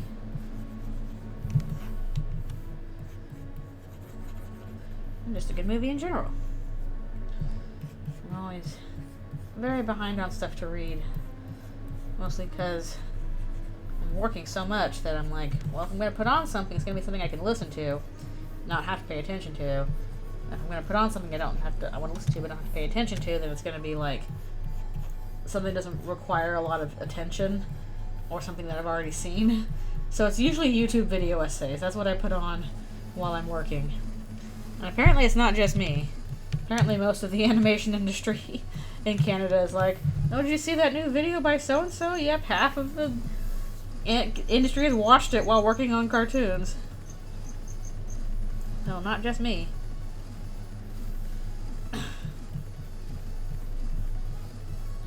Oh, is that a Dork's Persona fanfiction? I've just seen that popping up around. Yeah, if I'm like doing any kind of drawing that requires a lot of thinking, usually like roughs for boards and stuff, I can't put on like people talking. I have to put on music at most. And also usually if I'm boarding people's roughs, then I have to listen to a whole bunch of voices anyway, so I can't really listen to other voices.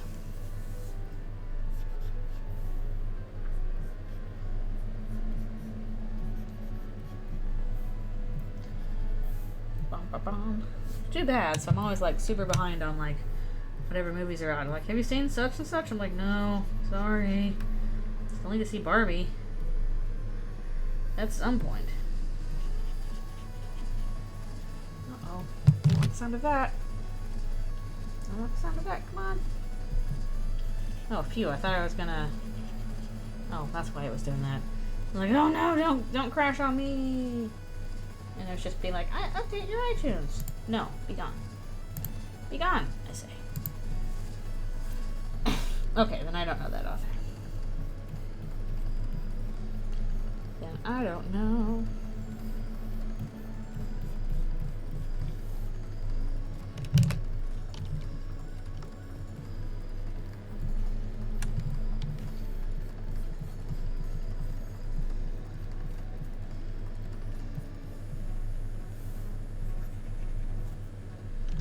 I'm a little bit paranoid about crashes still, but hopefully that's a problem that will be fixed in the near future, if I'm fortunate.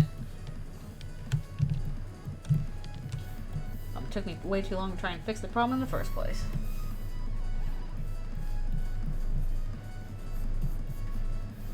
I'm gonna knock on wood for that kind of thing. It's like, no, computer, don't be mean to me. Don't be a meanie face.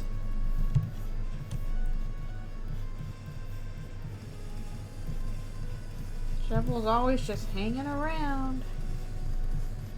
He's just hanging around. Hang in there, baby. Friday's coming. I see. Wait, why did I do that? I screwed up. Wait, no. That was a screw up. Please, no. I double screwed up.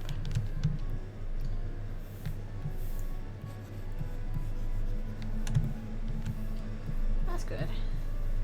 Glad you are enjoying it. Make sure to leave some kudos and all that stuff. Always good to do that. You gotta update the comics on AO3. I'm gonna try and do that daily if I can. Sonic Soda actually not good? I can't say I'm surprised. I'm sorry. That stinks. It did not give you supersonic speed. The speed of sound rolling around.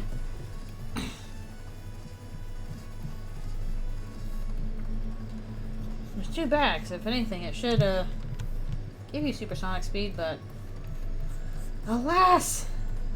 The limits of technology. Yeah, there you go.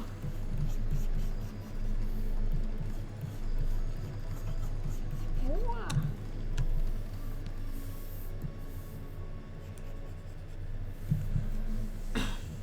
Tastes like a very sour blue raspberry. Ooh.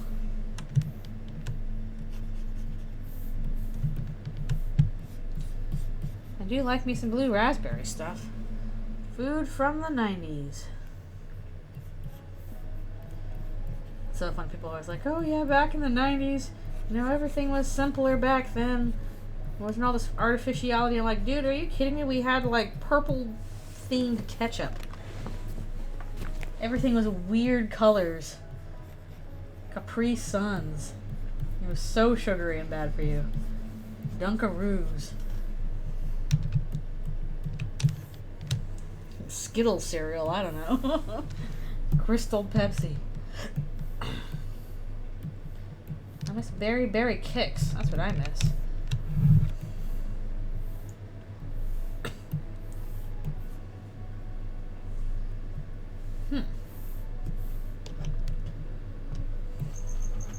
This will be really good on shaved ice. I guess so. Oh, I forgot his ear. I love Berry Kicks, and now they don't exist anymore. When will I have Berry Kicks again? Ever. The Berry Kicks. I have the song memorized. I love that berry flavor in my berry kicks. And it was helpful because if you don't have the berries and the berry kicks, regular Kicks is honestly the world's blandest cereal. I still ate it, but it was super bland. But when it was berry kicks, you had berries, well not real berries, but you had berry kicks in it. And the berries were really good. And I like the purple box. And berry kicks was a very limited time thing, so never more will I have berry kicks. Where have you gone, berry kicks? I do have cereal on weekends. Weekends are my cereal time. I had indulge in a bit of cinnamon toast crunch today. Usually I have the muffins for breakfast though. I try and have some healthier cereal, but sometimes I'm like, no, it's sugar cereal weekend. So that's why cinnamon toast crunch, which turns your milk into just this cinnamon sugar goop. Super sugar goopy. But I love me some cinnamon and sugar together.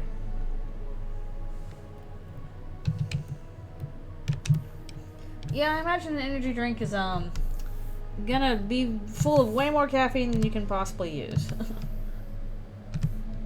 Not the healthiest thing in the world. Okay, well we gotten all the fills done. I guess I can start on something like King. I'm not gonna finish him, but I can get started. I think King's next. Or was it? Yeah, Mid Lancer. Caddy's done. I kind of like how Caddy came out. I thought that was pretty good.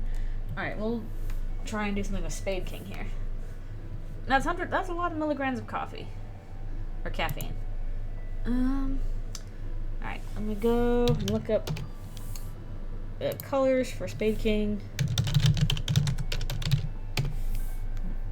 There we go.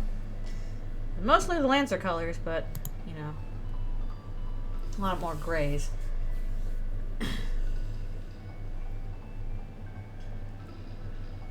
Yeah, I know that if you have ADHD, caffeine pretty much kind of calms you down, the opposite of most people. Don't have too much caffeine there. Gotta be careful.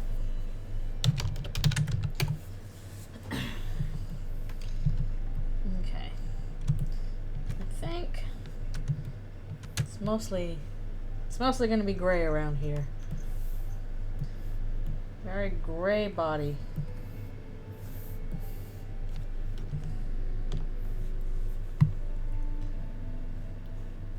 Yeah, don't have too much caffeine at once. I can't do that either. Otherwise, I get really jumpy and upset. I'm like, oh, I'm not in a good space. I don't like this. I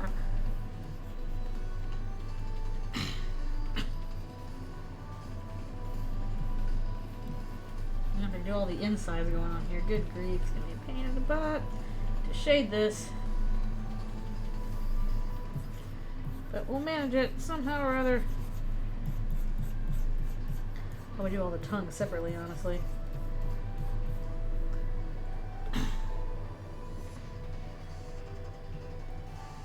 Yeah, like if you have ADHD, caffeine is going to be affecting you differently than it would most people.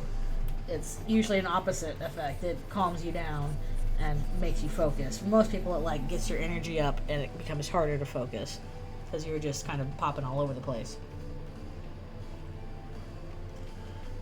Alright, thanks for coming. But yeah, I'll probably end the stream in about 15 minutes, so not too much longer. Will it go on? We can't go on together. least want to start the colors for this guy.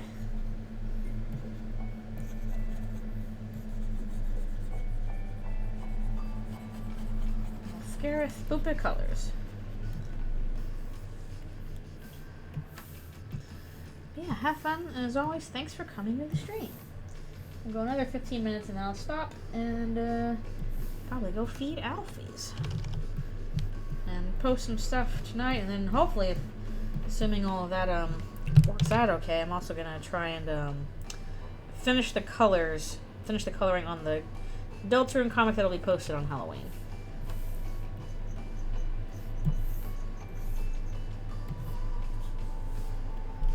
I don't think we have a Panera close by here. Panera does not exist here. Not that I've seen anyway. Where are you, Panera? Mystery. Might get myself a I might get myself a big coffee tomorrow morning though, just because it's the start of the new show. I'm gonna want a little extra pep and pay attention. Here I am. Let's start the things, and I'll probably need some nervous energy. So, get myself a coffee tomorrow morning. Oof. That's a lot of coffee. That's a lot of caffeine. More than most people probably will ever need.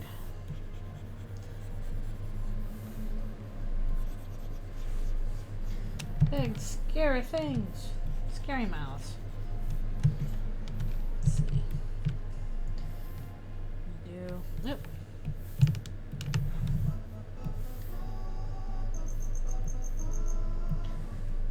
Gross gums. See what happens if you drink too much caffeine, you're going to end up like this guy. This is going to be your mouth on too much caffeine. Any questions? I get them horrible yellow teeth going on. Weird, gross gums. And then you get sued. By Panera Bread, no.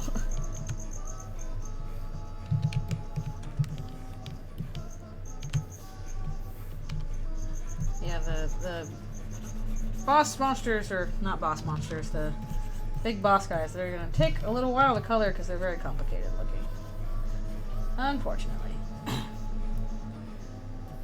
Yeah, because you're staining your, at least, at the very least, it's wearing down the enamel on your teeth. Caffeine does that.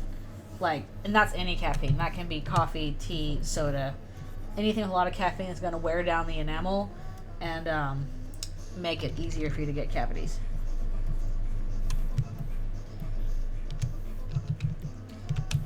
And also, like, if you drink a lot of one thing, it's going to start staining your teeth, no matter what.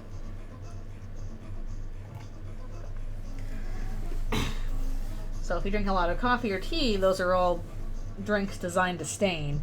That's going to make your teeth stain a little bit too. Let's see. See how that goes. Is that... That's okay, yeah. Your teeth are just little color sponges. It's not fair. Actually, I'm going to do the teeth on a separate layer, just in case. We're going to layer out this guy a lot. Do more layers than we know what to do with. Well, if you want blue teeth, then yeah, keep drinking all that sonic energy. Even though it doesn't sound very pleasant to do. It doesn't really sound like a fun time.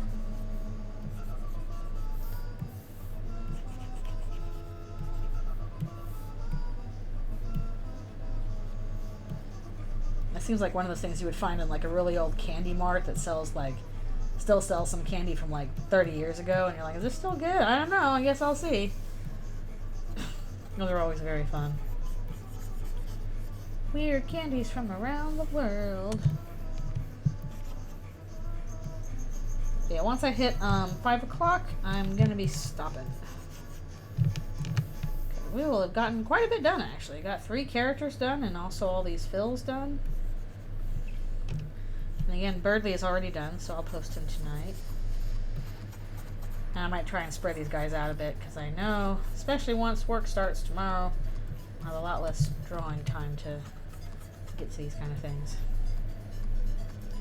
I do want to start our next Eldritchrune comic, but I gotta finish the other comic first, which I'm close to. Because those old candy marts sell like really weird old candies. That's how they do. And they also sell like really weird old sodas. And stuff that's just kind of hard to find. That's all like where I've gotten like weird sodas, weird drinks, weird candies from like those. Not something you get at the grocery store, but like specific old candy marts. That's where you find weird things. Things from all over the world, whether you want them or not. I would not try snot soda. I'll just say that right now.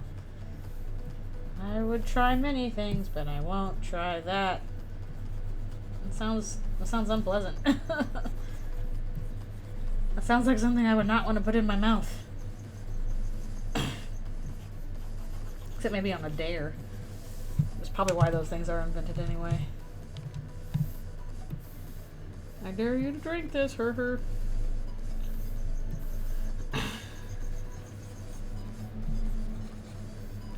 Doop-a-doop.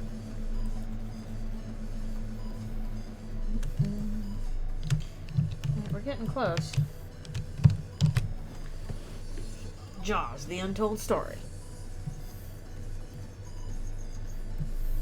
And we'll do the other teeth. You got pointy teeth and you got human teeth. Which are worse? You decide. You make the call.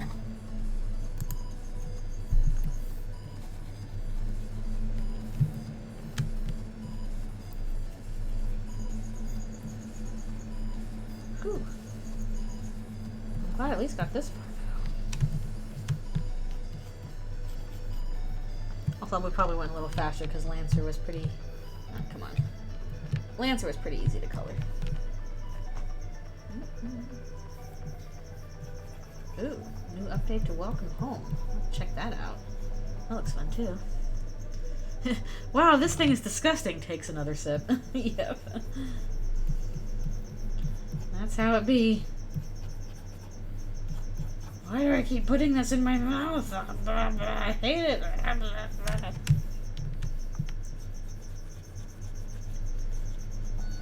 Because you have it, you just want to do something with it. It's funky that way. You know. Color going here.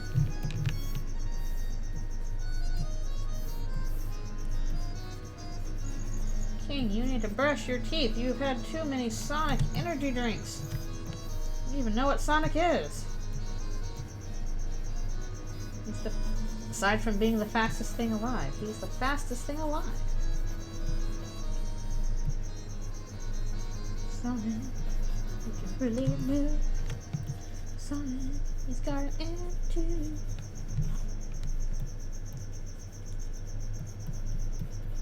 Okay, at least maybe we can get the mouth stuff done. Mouth stuff, blah, blah, blah.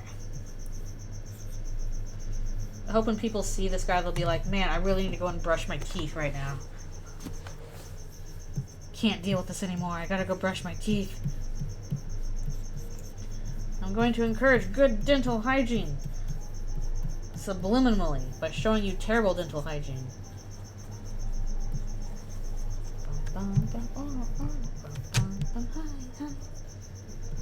It's one weird short I saw. Yeah, go brush your teeth. Don't give yourself a dental bill. Keep your teeth clean. It's the thing that people often forget to take care of when it comes to their own bodies. And it's really expensive to take care of dental stuff. So keep your teeth clean.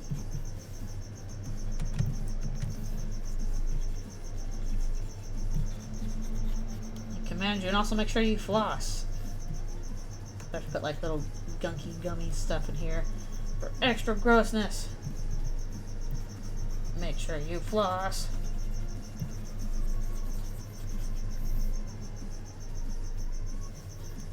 One of your bigger fears is wisdom teeth removals.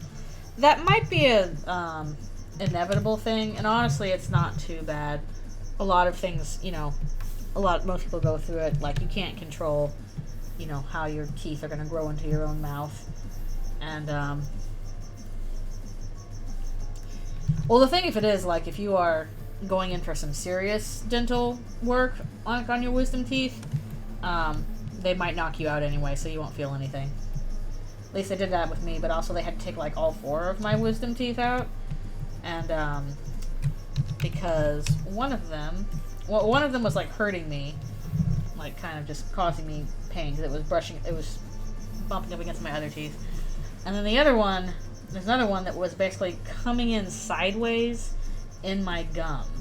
So I didn't even feel it. It was, like, sideways inside my gum, so they had to, like, you know, cut it out.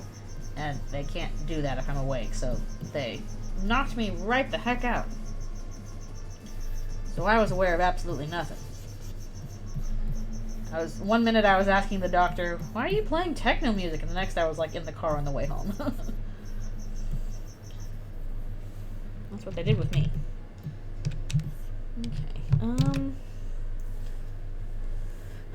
let me check the colors on this again. Looks like it's mostly, like, white up there, so I need to do a little bit more like that. I don't think I've ever had a baby tooth yanked out.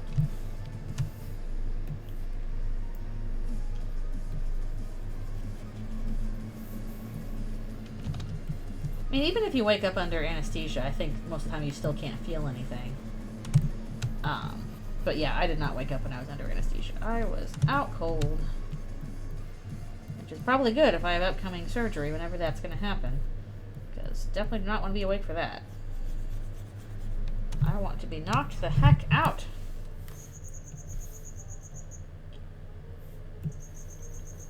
Alright, we're coming up on stopping time pretty soon. I try my best. He looks like a one of those whatchamahays. The behemoth from Kingdom Hearts with the fire limbs. Wait, I should be asleep. Goes back to sleep. It's not time for me to wake up yet. Oh, I do some more stuff here as well. Figure out what colors to do the crown around him too.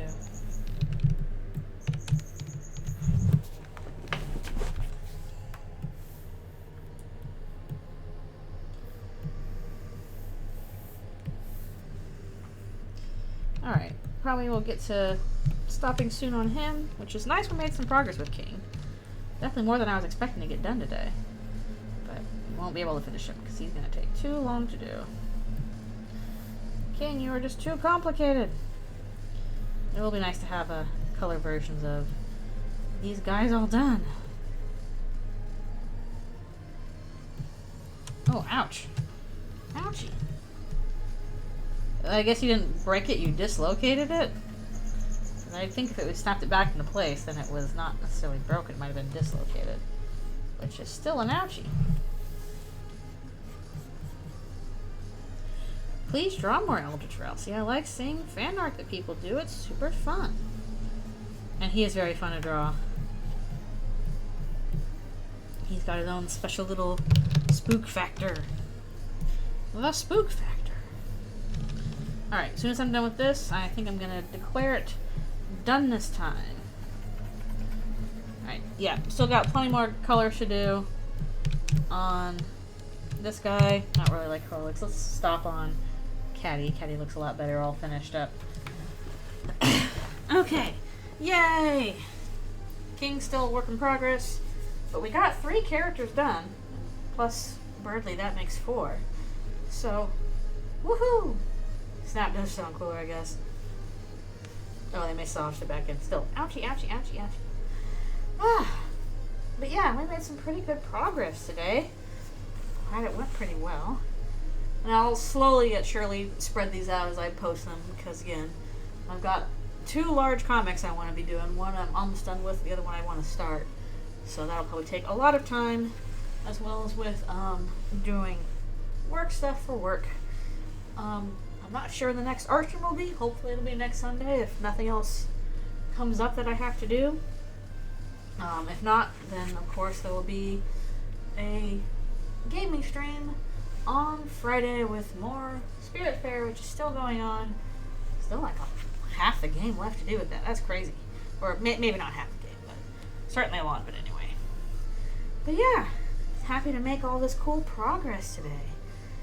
Thank you guys so much for coming to the stream. Thanks for putting up with my annoying coughing at one point. That was not great. But I always appreciate you guys being here and chatting with me while I work on art stuff. It's always very fun. And yeah, hopefully I can do some more soon. These will be slowly, ask me to, write down all the text on them. I'll do that separately. These will be slowly yet surely posted over time. So yeah, hopefully my cough will get better soon too. But yeah, thanks a bunch for coming to the stream. I will hope you all have a wonderful rest of your evening, and I will see you all next time. Alrighty, good night. Well, not good night. Well, yeah, maybe good night. Anyways, see you later.